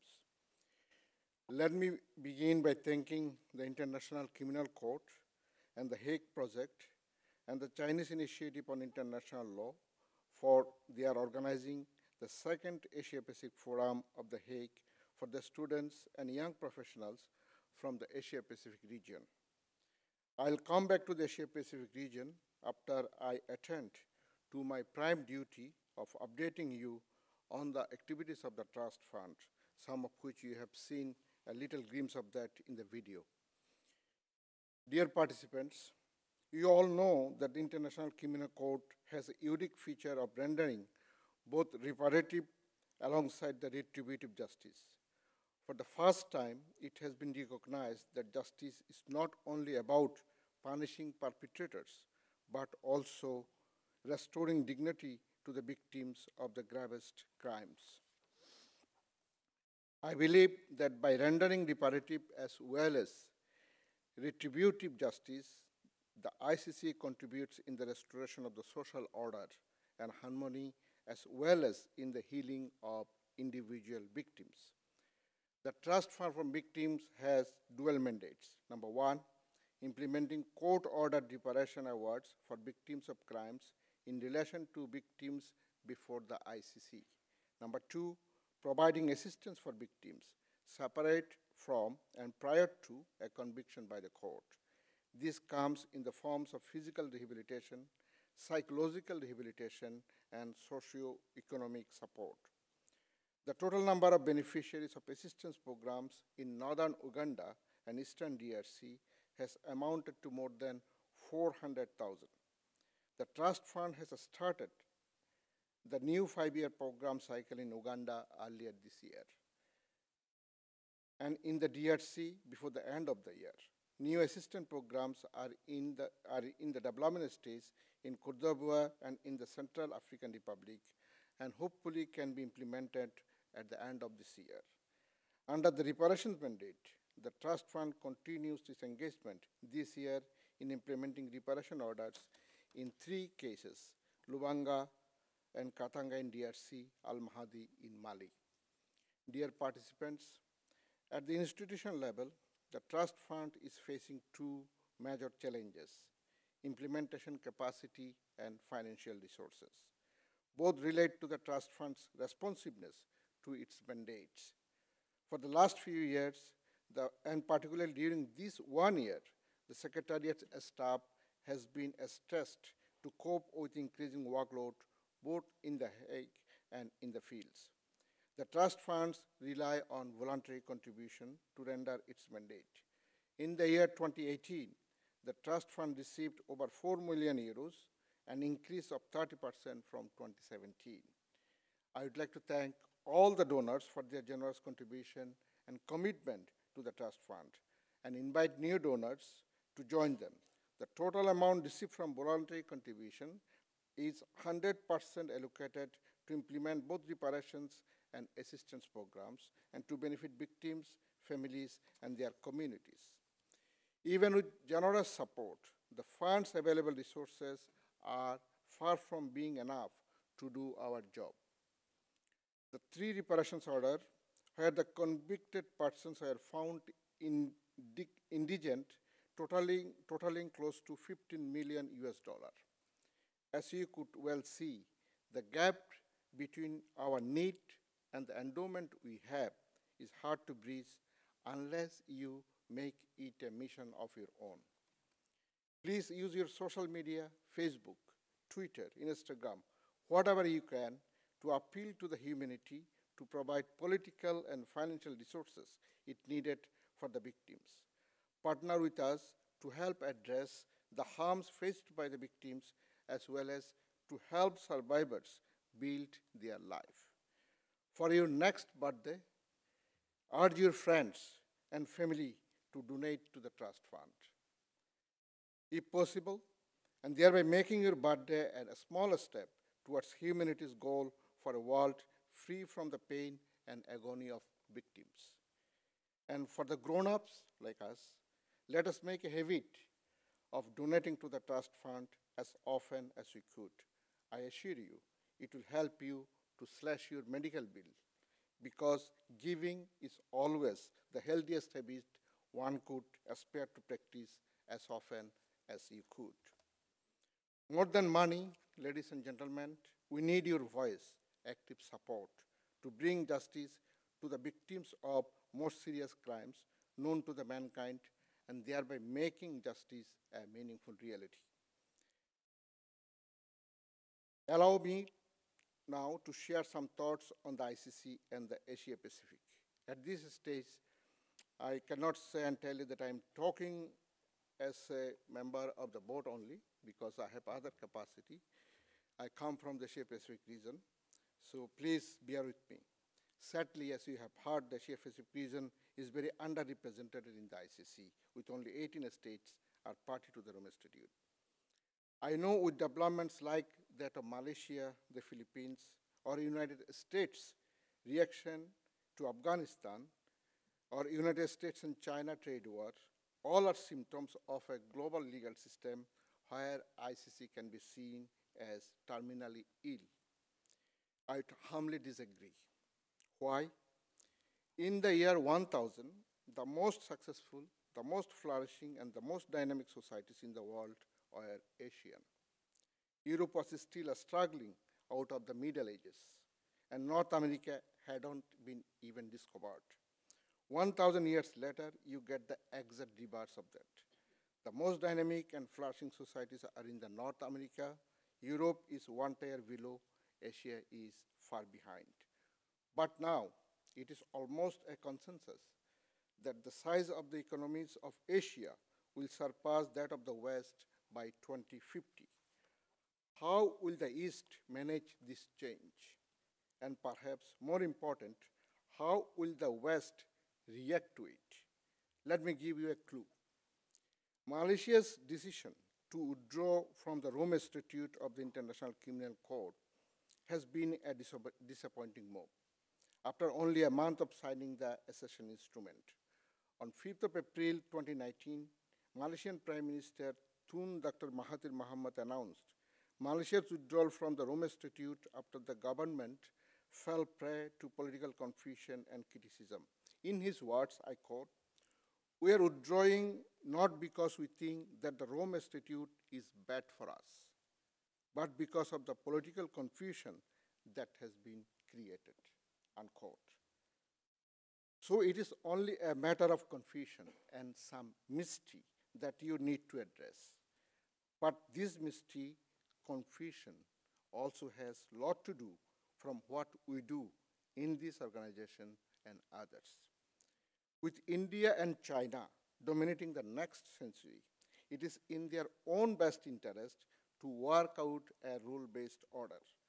By taking care of more than 2 billion people and taking care of them well, both China and India are already making a major contribution to global stability and order. Therefore, it is now only a matter of time for India and China to reassure the world that they are going to maintain the current rule-based order that the West has given to them.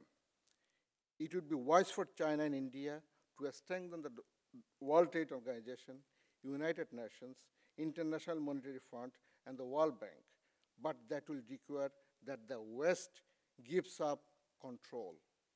There was a rule created over 50 years ago that said the head of the International Monetary Fund should always be an European, and the World Bank leader should always be an American. The role was credible when the West's share of global GDP was overwhelming. But when your relative share of the global economy declines, the most dynamic economies are in Asia. Why are you disqualifying Asians from running these two organizations? The East has to acknowledge in the same breath that the dramatic improvement in the human condition is the result of generous gifts of the West to the rest, especially the gift of reasoning. So this should be a moment of great celebrations in the West that the great Western project of improving the human condition has succeeded. At the same time, Europe and the United States need to face the fact that the last 2 centuries of Western dominance has been a historical aberration. That aberration is coming to a natural end. They need to be ready to deal with the world in which they remain as strong, but in which their relative share of global GDP has gone down. Let me conclude by borrowing advice from former US President Bill Clinton, who told his fellow Americans that if you can conceive of a world in which America is number 2, then surely it is America's interest to strengthen the world's multilateral order, which will then constrain the next number 1, China. The tragedy is that although the world's multilateral institutions are the West gift to the world, it is America, with the silent coalition of Europe at times, has worked to weaken them. That's not a wise choice. As an Asian myself, let me reassure you that we are pragmatic people. We don't mind if you Europeans and Americans want to focus on your own priorities and do what's important for you. But we wish to see that you pursue your own interest without any effort to undermine the global rule-based order. This is why we are set to see how the United States reacted to these august organizations in the recent past. These double standards hurt. Therefore, I urge you, our younger generations, ask your political leaders and ask them the same questions with regard to Myanmar that you could have asked during Rwanda or Bosnia. How could they allow these people to be massacred when the whole world is watching? Please go and ask them. Culture of impunity is the biggest threat that hangs on your future. It is up to you to face it and build a world where the nightmare of victims' cries and agonies will no longer keep morphing into a relentless reality. Human rights will no longer be a choice over peace and development. You can make it a habit now with your contribution to make the life of those victims who endured heinous crimes little better with your support and contribution to the Trust Fund. I hope with the young blood present here and with your assistance that the message of this fund will go far and away and will have a better future. Before I conclude, I'd also like to register my thanks and appreciation to the registry for their recent paper on this strategic paper for 2019 onwards. And I also like to congratulate Mr. Kishore Meher for his candid presentations. As long as you know where the pain is, and you can take a recourse so that we can have a better future. And I congratulate you for acknowledging the gaps that we have. And now it's time for us to work together. Thank you.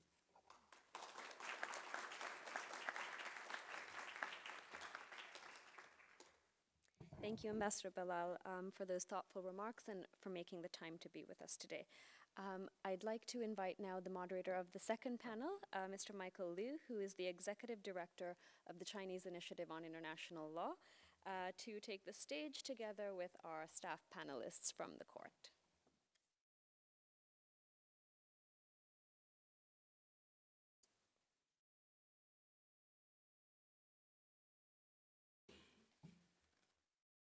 Good afternoon, everyone. We have a little bit.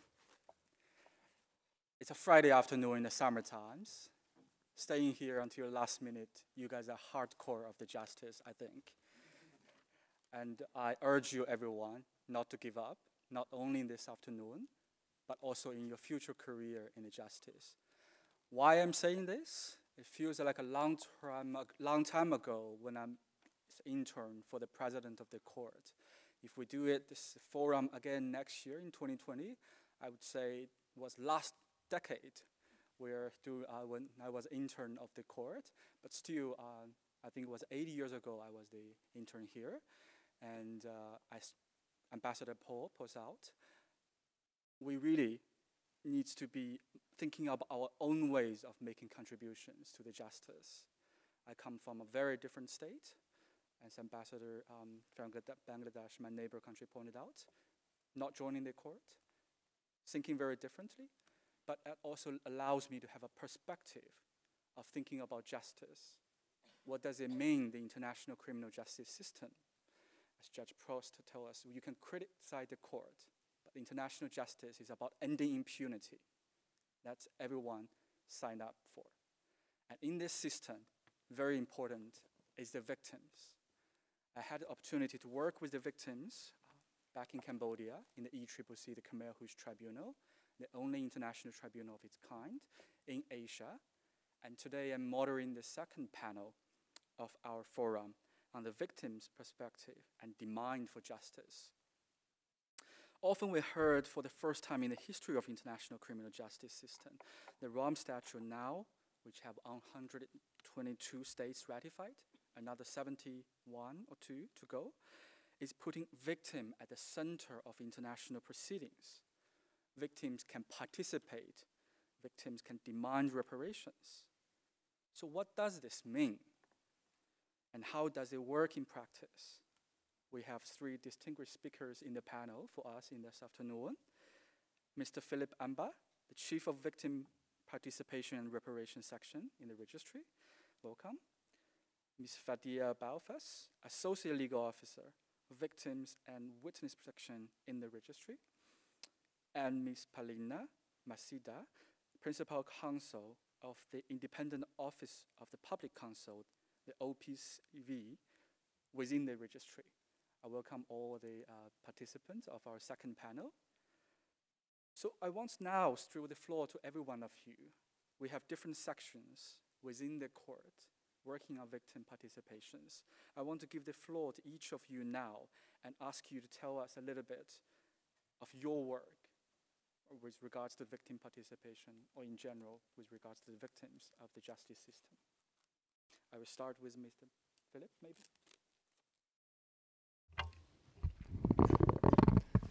Thanks a lot. Thanks a lot, Michael, for having us and for this panel. And thanks to all of you for still being awake. I see open eyes. That's a plus. I will speak for the victim participation and reparation section, which is a section in the registry that has one out of the many different facets of the victim mandate of the ICC. But prior to that, I just want to give you a couple of remarks on the sort of the global framework in which we're operating.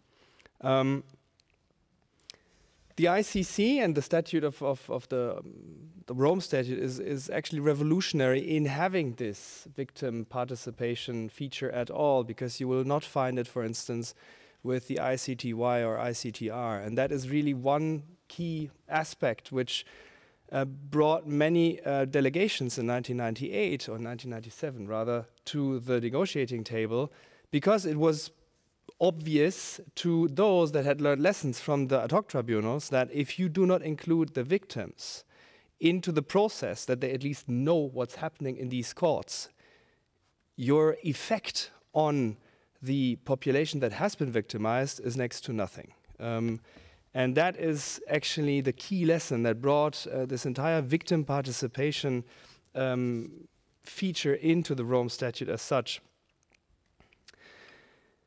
As you know, the Rome Statute is not the only text that we have. We also have the rules of procedure. We also have the regulations of the court. Each of these texts has a couple of provisions that deal with the victims, how they can participate in the proceedings, how they can access the court, what they have to be in order to be a victim before the court. So what is the definition of a victim? And then we also have this feature of reparations, which I'll also just say 2 or 3 words about. The core provision, though, which is an interesting one, it's Article 68.3. Now that is what is the entry gate for any victim being able to participate in the court. And for those of you interested, have a look at that provision, because it is nothing else but a copy and paste from a document that was issued by the General Assembly of the United Nations in 1985, a couple of years earlier, which was the Declaration of Basic Principles for Justice for Victims of Crime and Abuse of Power. So it's a General Assembly resolution that was copied here. So you see that idea was already there before. It was only that during the Rome Statute times, finally states felt that this is really something that needs to be put into a statute. And what better place than the first statute of a permanent international criminal court. Now that provision gives you a couple of ideas as to how victims can participate. They can issue their views and concerns at appropriate stages in the proceedings. Here you see there's leverage given to the judges, how they want to run the proceedings, how they want to balance the rights of the accused versus the participation of victims. And then victims can actually even come to the fore where their personal interests are affected. Interestingly enough, back in '85, there was already no further discussion as to what these personal interests are, and likewise, you will find nothing in the Rome Statute negotiations as to the precise content of that term. So it was left to the jurisprudence of the court to look into this. So you see, it's left to a degree to the court to actually model, and that's good, because what we found in the different areas of victim participation was that not only every situation may require a slightly tailored approach, but also we had to really look into what exactly can we do in terms of victim participation that makes sense, that gives something to the victims on the one hand, and that doesn't, say, delay proceedings or make things all too cumbersome on the other hand. I zoom in on what I'm doing. The victim participation section, if you want, is the frontliner in that we are the ones that connect the victims in the field, quite figuratively, with the court. We're the ones that, if the judges decide to go forward with a case, the accused comes to The Hague, the first thing that we do is we deploy to the field and we talk to those victims that are the ones that are mentioned through the crimes that are outlined in the arrest warrant. We talk to these victims, we explain to them what is the ICC, how can they participate, whether they want to participate, what guarantees we have regarding their confidentiality. But we also have to tell them what maybe this victim participation is not. And that is, for instance, that every victim that we would see would be able to come to The Hague. But rather that this is most probably being carried out through legal representation. And Paulina will speak to that. So we collect also then the information from victims because they have to tell us what happened to them so that we can assess whether they actually fall within the remit of the case. And we then report this to the chamber. And by doing that, we also have to prepare the terrain for a potential legal representation. We have to ask victims what their desires are and have to combine that with the capacity of the court. In particular, the financial capacity, if and where victims do not have the funds to pay for their legal representation. So you see there's a couple of different tasks, and you have to find your way how to do that in the best way that you, on the one hand, are fast enough. On the other hand, you're true to your clients in the field, the victims. And at the same time, you provide something to the judges that is easy for them to digest so that they don't spend too much time on reassessing something that we've already done. And you have to tackle the very difficult field of how best to calibrate the legal representation of these victims. And finally, there's then the same thing happening again for reparations in case of a conviction, mind you, where again there's a certain amount of administrative tasks to be carried out, the assessment of victim data, and support to the chamber when it comes to reparations expert and the like. So there's a whole bunch of different things. Again, my message is what makes it so exciting is nothing is really codified to a level of saturation that would not leave place and space for you as the next generation to look into further improving, streamlining, and rendering more efficient that system that we're trying out for the first time here at the ICC. Thanks.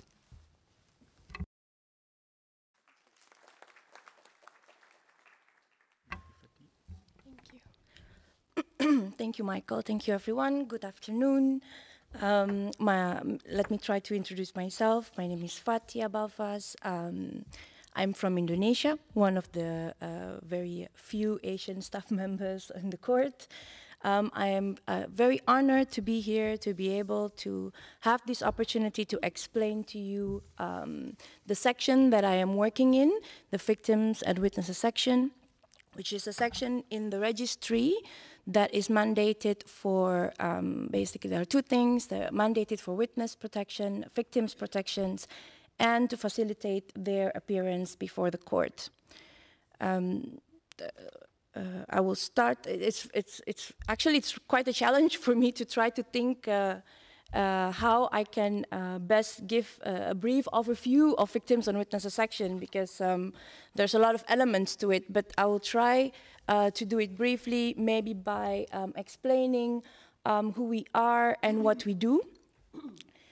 So if I refer to Rule 19 of the Rules of Procedures and Evidence of the Court, we are actually a team that is equipped with experts in witness protection.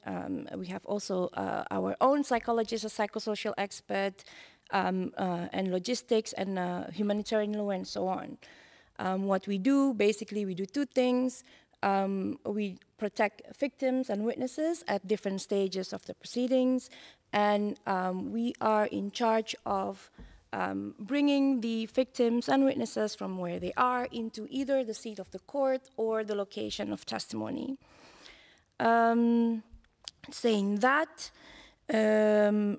maybe I can explain a little bit a few parts of the victims and witness protections in the court. There are two ways, if I may say. There is a procedural protection and there's non-procedural protection. In terms of procedural, probably you all are familiar with it. It is basically any kind of decisions of protection measures that are made by the chamber and implemented either by the VWS or by the court in general. If you follow the ICC proceedings, you will see there are witnesses who testify either with face or voice distortion. These are parts of their protection measures. These are the decision of the chamber which based on or considered our recommendation.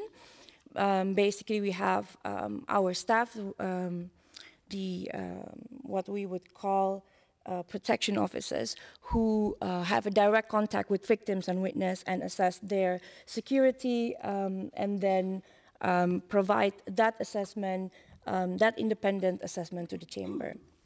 Probably I must also say, historically speaking, there must be a reason why the people who drafted Rome Statute put the victims and witnesses section under the registry, because unlike in some national system, the witness protection does not work only for the prosecutor, but we also provide our services to the legal representative and also to the defense.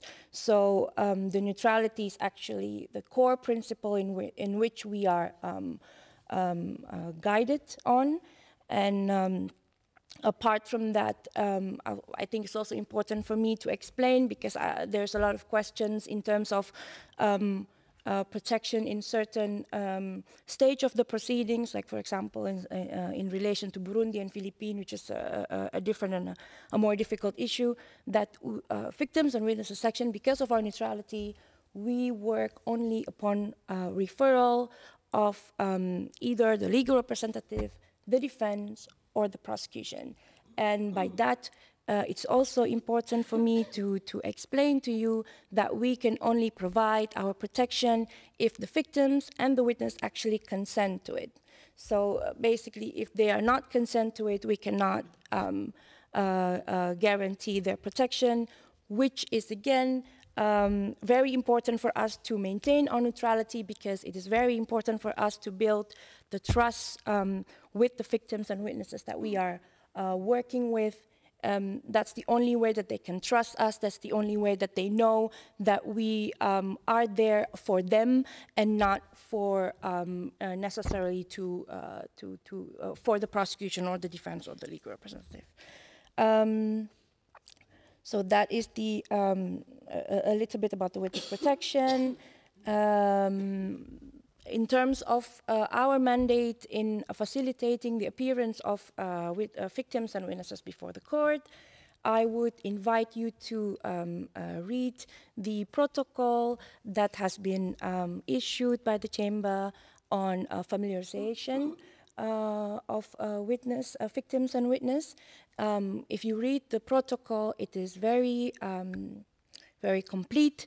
You'll be able to understand what is the workflow from the starting point when the victims or witness is introduced to the VWS until the time when they, up towards the time they finish their testimony, and even after that. I'm not going to explain that because that's too big of a process.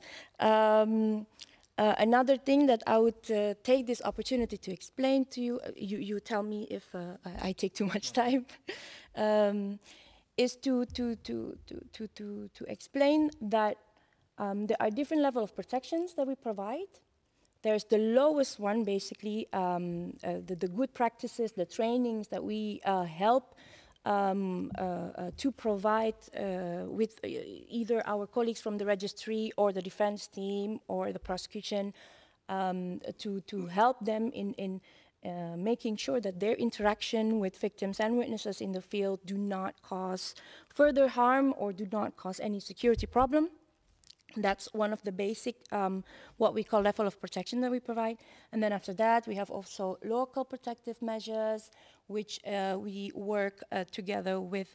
We are in charge for what it is called initial response system. We cooperate with the national security provider, be it public or private, in establishing initial response system. Basically, it's a system where whenever a victim or witness is in danger, this would be the first starting point where they can be extracted from wherever their location is. And then I'm just going to move on quickly to the last resort of protection measures, and that is international relocation. And this is where we have a lot of challenges.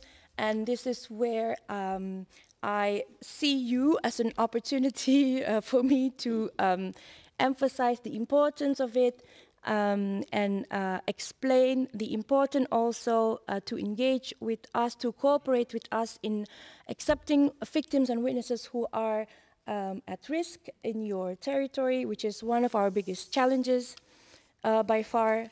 And in that context, we cooperate with different states.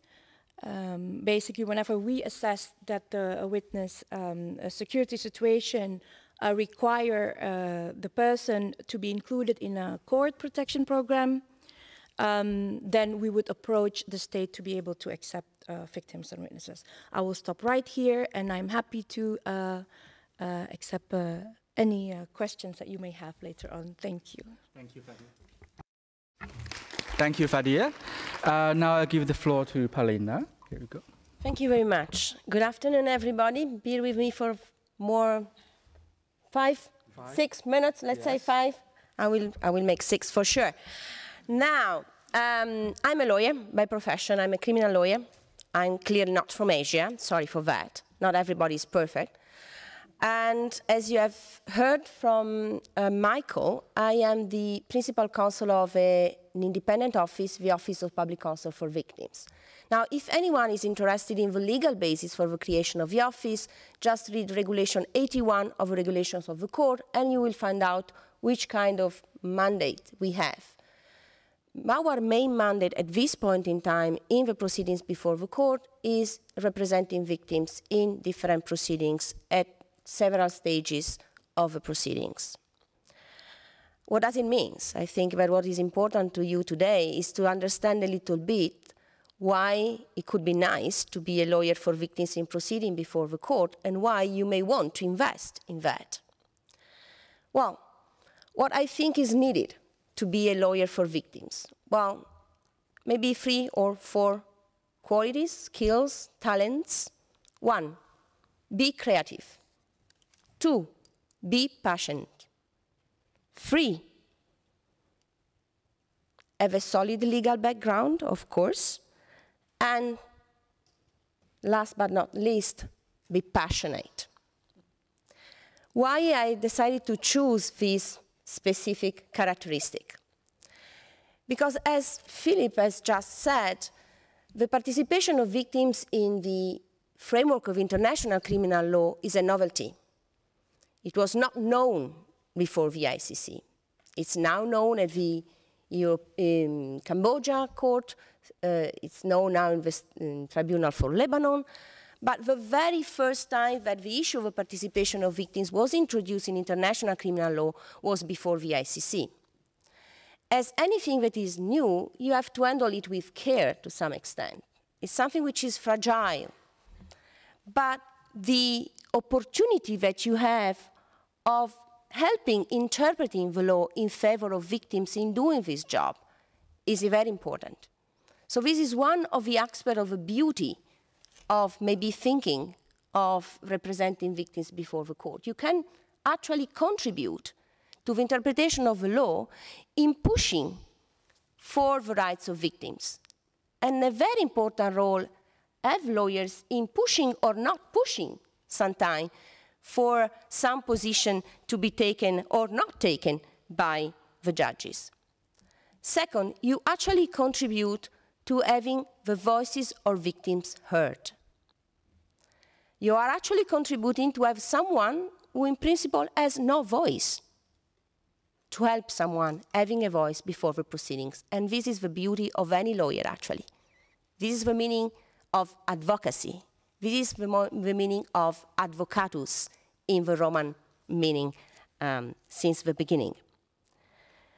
So being creative, because you will be asked to provide solutions to interpretation, to provision for the first time maybe. And depending on which road you are taking, you may have a chance or not a chance for your clients to be heard. Being passionate, because passion leads the world.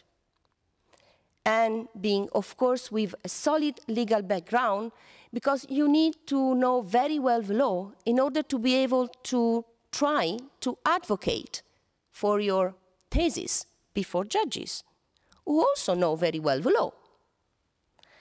And finally, be passionate, because I decided to choose this adjective, because you will not see the result like that. You will need to wait. But it's not only be passionate because the proceedings sometimes move very slowly. It's also be passionate towards your client. You will need to create a trust relationship with them. And the trust relationship with a client, particularly for someone who have been victimized, not once, maybe twice, 3, 4 times, it requires time. It requires investment. It requires, again, passion, and it requires understanding and empathy. These are other qualities that I would like to underline, because the job of a lawyer for victims is a very specific one. It cannot be compared with anybody else, with any other job. It's very specific. Plus, it's specific to each situation and each case. If you are representing a victim in the context of a Congolese case, or if you are representing a victim in the context of Uganda situation, or in the Philippines, or in Bangladesh and Myanmar situation, now you have always to adjust your way of thinking to the specific background, cultural, historical, political. You have to understand the context in which the victims have been victimized. You have to understand how to listen to your clients, how to take what your clients have to tell to you, and how to transform that into legal arguments before the judges, because this is a court. So, contribution to the interpretation of the law, contribution to have the voices of the judges heard, and maybe contribution to fight impunity. Thank you, Paulina. I did a Hague talk with Paulina once, another project of the Hague Project on Peace and Justice. I do share her passionate presentations, as we can feel from her now. I was going to ask you the question that how is it different on the work of the victims with regards to other works in the court? I think the passionate, the ability to communicate with the victims and then translate into the court proceedings, that's very key. Now, before I open the floor to questions, I want to ask, take advantage of the fact that I'm the moderator of the panel to ask another question to the panelists. Last week I was in Beirut doing project with a bunch of Syrians, something else, not on justice, but they are also victims of the atrocities happening in Syria. It's not coming to the court, unfortunately, but I feel that the victims' demand for justice is actually happening even before the trial starts. They have a lot of say and lots of perspectives on the international proceedings in general. In the first round of the questions, we all answered a little bit of victims' role in the trial proceedings and how court is facilitating that. Now, maybe you can share a little bit of that on, victim in the field, and even before the trial started, a case come to the courts.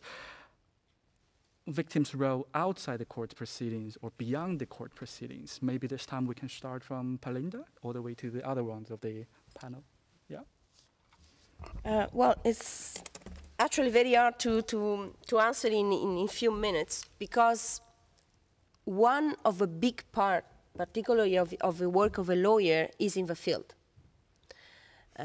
You have a lot of proceedings in courtroom, of course, but the work in the field is essential in the sense that if you do not know the history of your clients, if you don't know why they want to participate, what they want from the court, what does it mean justice for them, then you will be unable to represent their interest in the proceedings. And the work in the field is important because you need also to keep regular contact with your clients, not only to take instructions. I mean, any lawyer for victims takes instruction as any other lawyer in the world, but also to provide feedback about the developments of the proceeding. Think of challenges of the fact that the court is sitting in The Hague. Victims are not in The Hague, are dispersed in different locations, so it's an issue of language, it's an issue of logistic, it's an issue of people who maybe have not been studying law, so it's difficult concept for them to digest and to understand.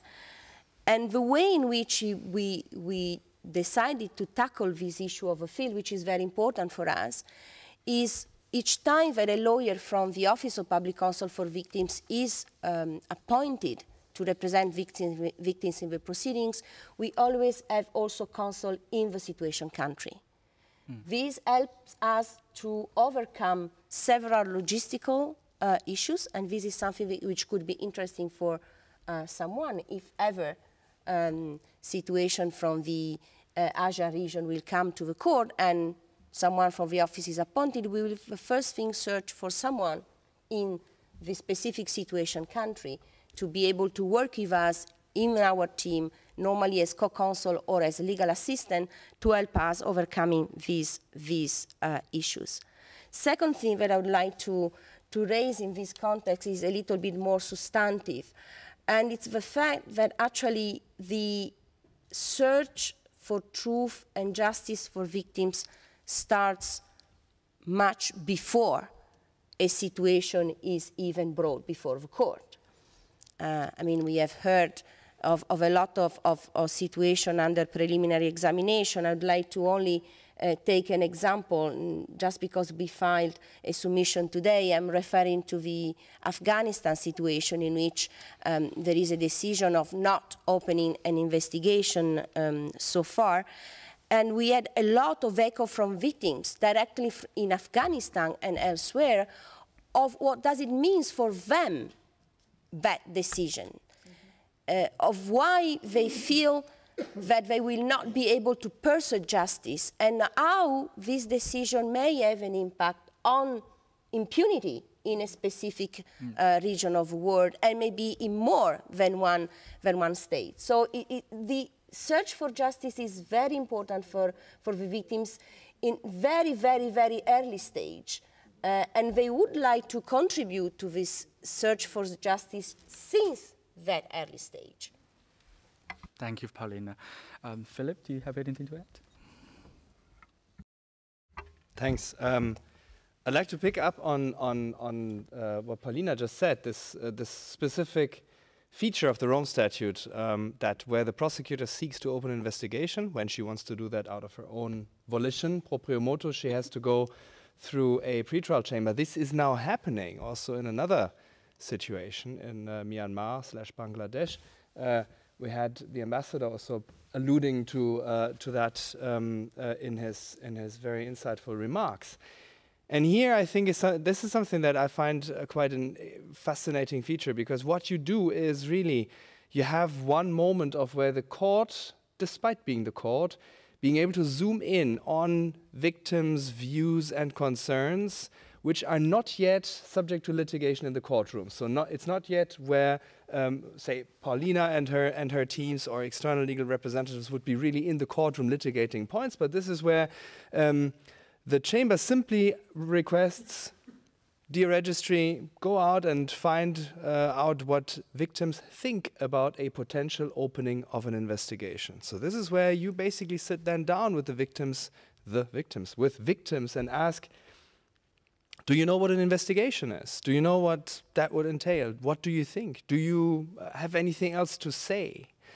And the funny thing is about this, when this was entered into the Rome Statute in 1998, the only thing that was put in was representations by victims. Nobody asked twice what the French delegation meant by the word representation. So it was actually left open what, in terms of content, that actually entails. Is there simply the question, do you want an investigation, yes or no? Or is that much more than this? And this is where the human factor comes in, which Paulina so greatly described. This is where, when you sit in front of a person, you don't want to stop asking at some point. You just want to continue asking, and you want to say, tell me everything that you consider to be important, because it may well be that the pretrial chamber may find that equally important. And in this point in time, it becomes you, as the advocate of the court, who has a certain leeway, who has a certain power to actually direct the amount of information that is being brought forward then to the pretrial chamber, so that it can form its opinion. And mind you, that is one possibility of victims to potentially even give a little push and shape potential future investigations. Because imagine you have a big amount of victims that says, well, this one is very nice what the prosecutor tries to do, but why not there? Why not this other locality? Why not this other crime? And all of a sudden you may actually have something to report to the chamber that may bring new elements to the fore. I'm not saying that this is necessarily always or has been the case, but it is at least a possibility which I find really motivating for our job, that we can, in certain situations, really bring the victim's voice so far to the judges that it may actually even have sort of an impact that filters into the judicial process, even if it comes from somewhere outside and before. Thanks. Thanks. We just had a question from actually someone is watching us on Facebook. While Philip was answering that, it was actually a victim of Rohingya crisis. It was asking the question of how can they participate in the court procedures. This, and I think Philip answered perfectly well. But do you have anything to add to this point? Very briefly, I can only support what has been said by Paulina and Philip. In terms of victims' protection point of view, I can only agree that this also has to be thought through since the very beginning, since the very early stage, because this will help in terms of preventing us to give a more intrusive measures, protection measures to the victims, which can be quite life-changing and very psychologically hard for them. And also to emphasize that protection of victims is the responsible of the court. And in that sense, then we always advocate to make sure that we take all necessary measures since the very beginning so that we are not disturbing their life in the future. Thank you. Thank you. Maybe now it's the time if we can open up for questions. Anyone in the floor would have question for these three representatives on the victim participations. Now it's your time to ask their questions to them. Yeah, please, madam. Wait for the second microphone. Thank you. I'm a Swiss Filipino, and I was born in the Philippines, and I know that Philippines withdrew from ICC. In the future, if there will be a court trial one day, what about those victims or witnesses that cannot go out of the country? Are they allowed to testify through a video call? And how will they be protected from from the possible, like, what's riding in tandem killing happening there? That's all. Thank you. Thank you. Is there another question at the back? No. No. Okay. Maybe we can answer this question first. Yes, absolutely. So basically, the question. Yes, thank you very much for your question. So basically, the question is how we can protect potential witness and victims in the Philippines. We can only do the best we can.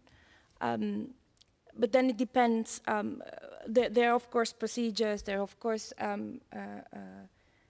screening from the prosecution, and then they will have to file their witness list, and then we will be able to see who are these people. And, of course, legal representative, they have rights to call victims as well. Once we know that these people indeed need protection, the only thing we can do is, of course, to assess them. And we rely so much on state cooperation for that. So in terms of the state of Philippines, we just have to see how it goes later in the future. If, in terms of what kind of measures we can do, we can either approach a neighboring country or maybe cooperate with local NGOs. And we just have to see how it goes. Because yes, for example, because in the end we cannot work if there is no cooperation with the state. If Philippines, for example, reject us to come, what can we do? We just have to see how it goes. I hope that answers the question. If I may, I think, I mean, it depends on a lot of factors. Maybe you have potential witnesses outside Philippines. Could be an option. So in this case, maybe on the territory of a state party, maybe on the territory of a state party which is cooperative. Let's be positive for once, okay? So at that point, of course, the job will be much more easier because VW could enter into agreement with a cooperative state party because it's a state party in which the office of a prosecutor could maybe investigate. Positive scenario. Then you may have a negative scenario of potential witnesses being in a country which is not a state party. Doesn't mean that that state has no obligation at all to cooperate, but still that state has not a binding obligation under the Rome Statute to cooperate. So the issue could be much more difficult because maybe even the office of a prosecutor will be unable to enter the country to take the evidence. So it's not an easy answer. You need to picture out a lot of potential scenarios and hypotheses in relation to this specific case. Also, Philip, do you have anything to add on this question or the previous ones on the Rohingya? Thanks. In particular on the Rohingya one, because I just thought that the person who is watching us or listening would benefit from the information. We do have now the notice period running by the Office of the Prosecutor, which means we as the registry are collecting victims' views. We do that through a couple of ways. There is an online form that you can fill in on the internet, on the homepage of the court that Judge Chung mentioned early on.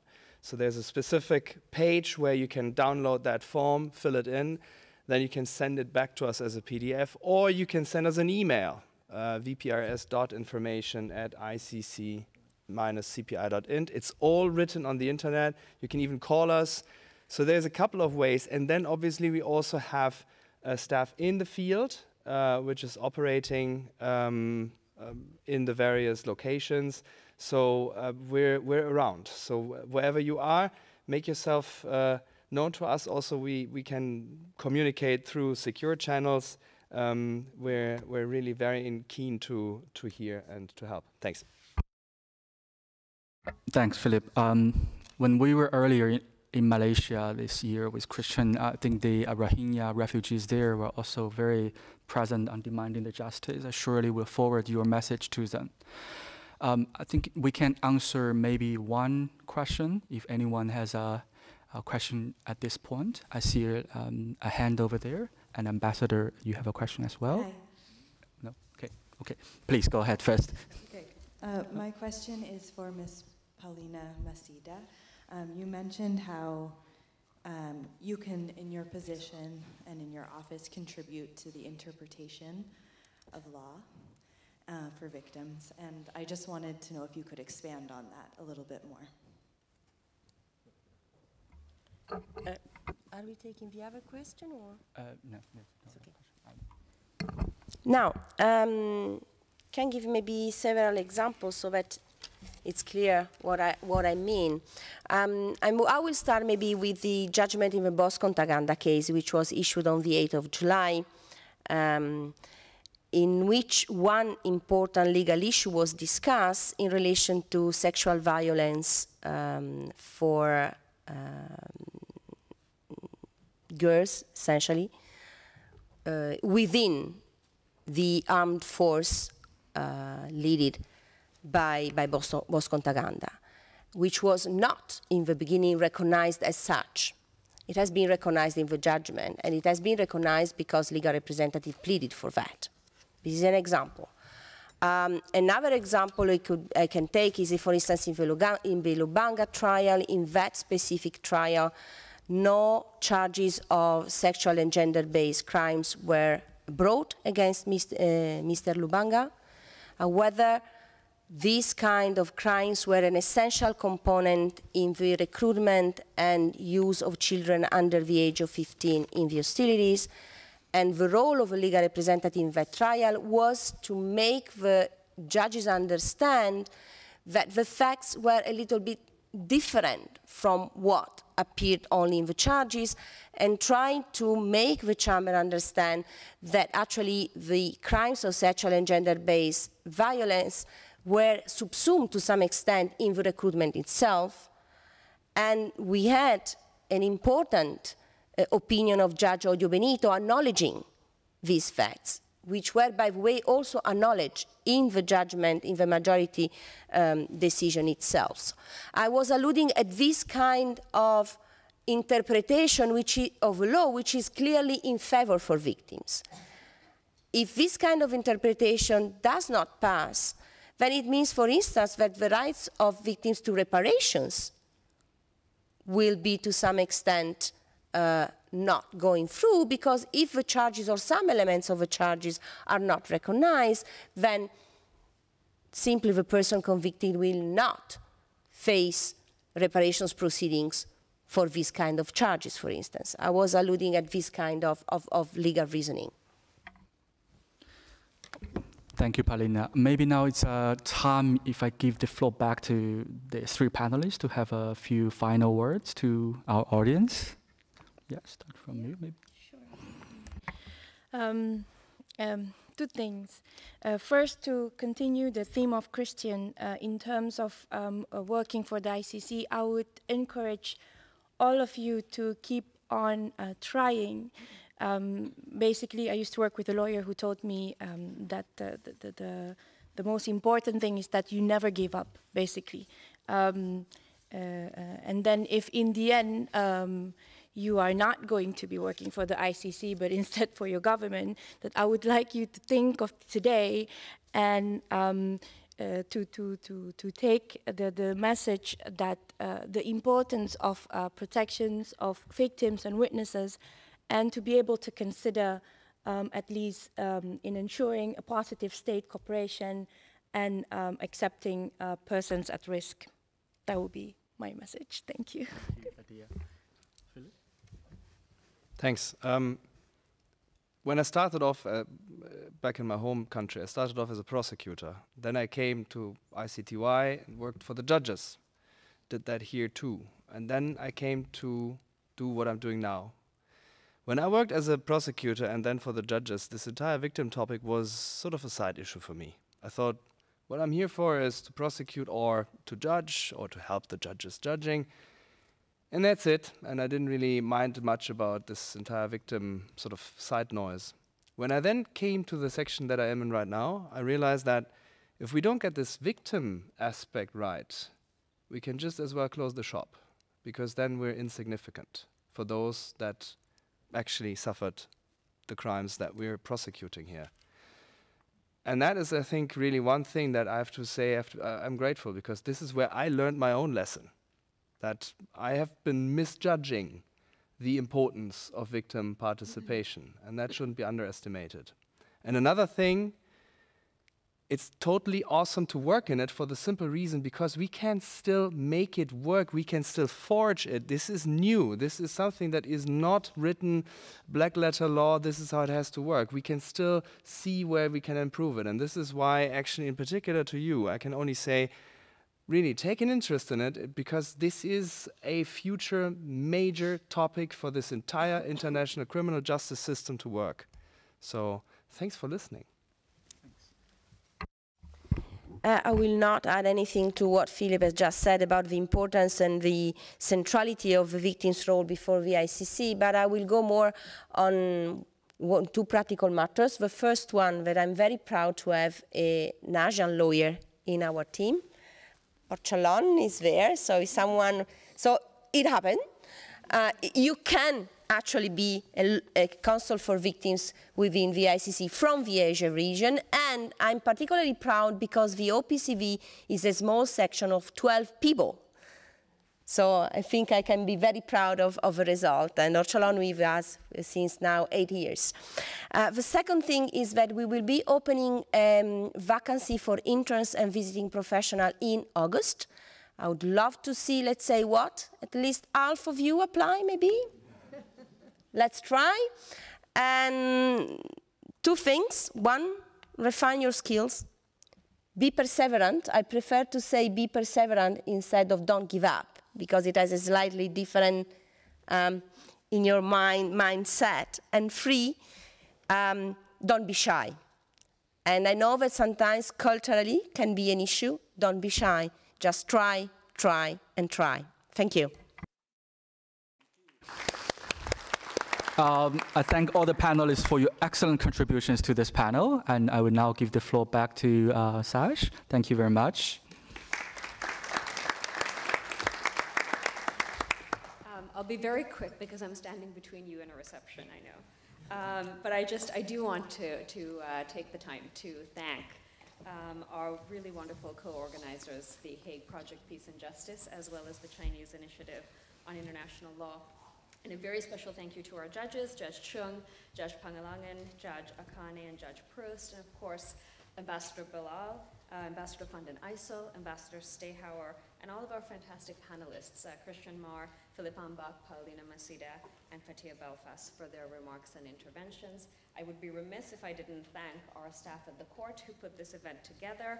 And most importantly, thank you to all of you in this room and watching online for participating, for giving us your Friday afternoon, and for submitting lots of comments, even more than the questions that we got on Facebook Live. So thank you for that. A reception is waiting for you downstairs, and I'd just like to flag that we have David together with Kirsten, who are more than happy to engage and answer your questions downstairs. So thank you once again, and hopefully you will be hearing from us in a little bit less than a year. Thank you. Thank you very much, Philip. That was great stuff.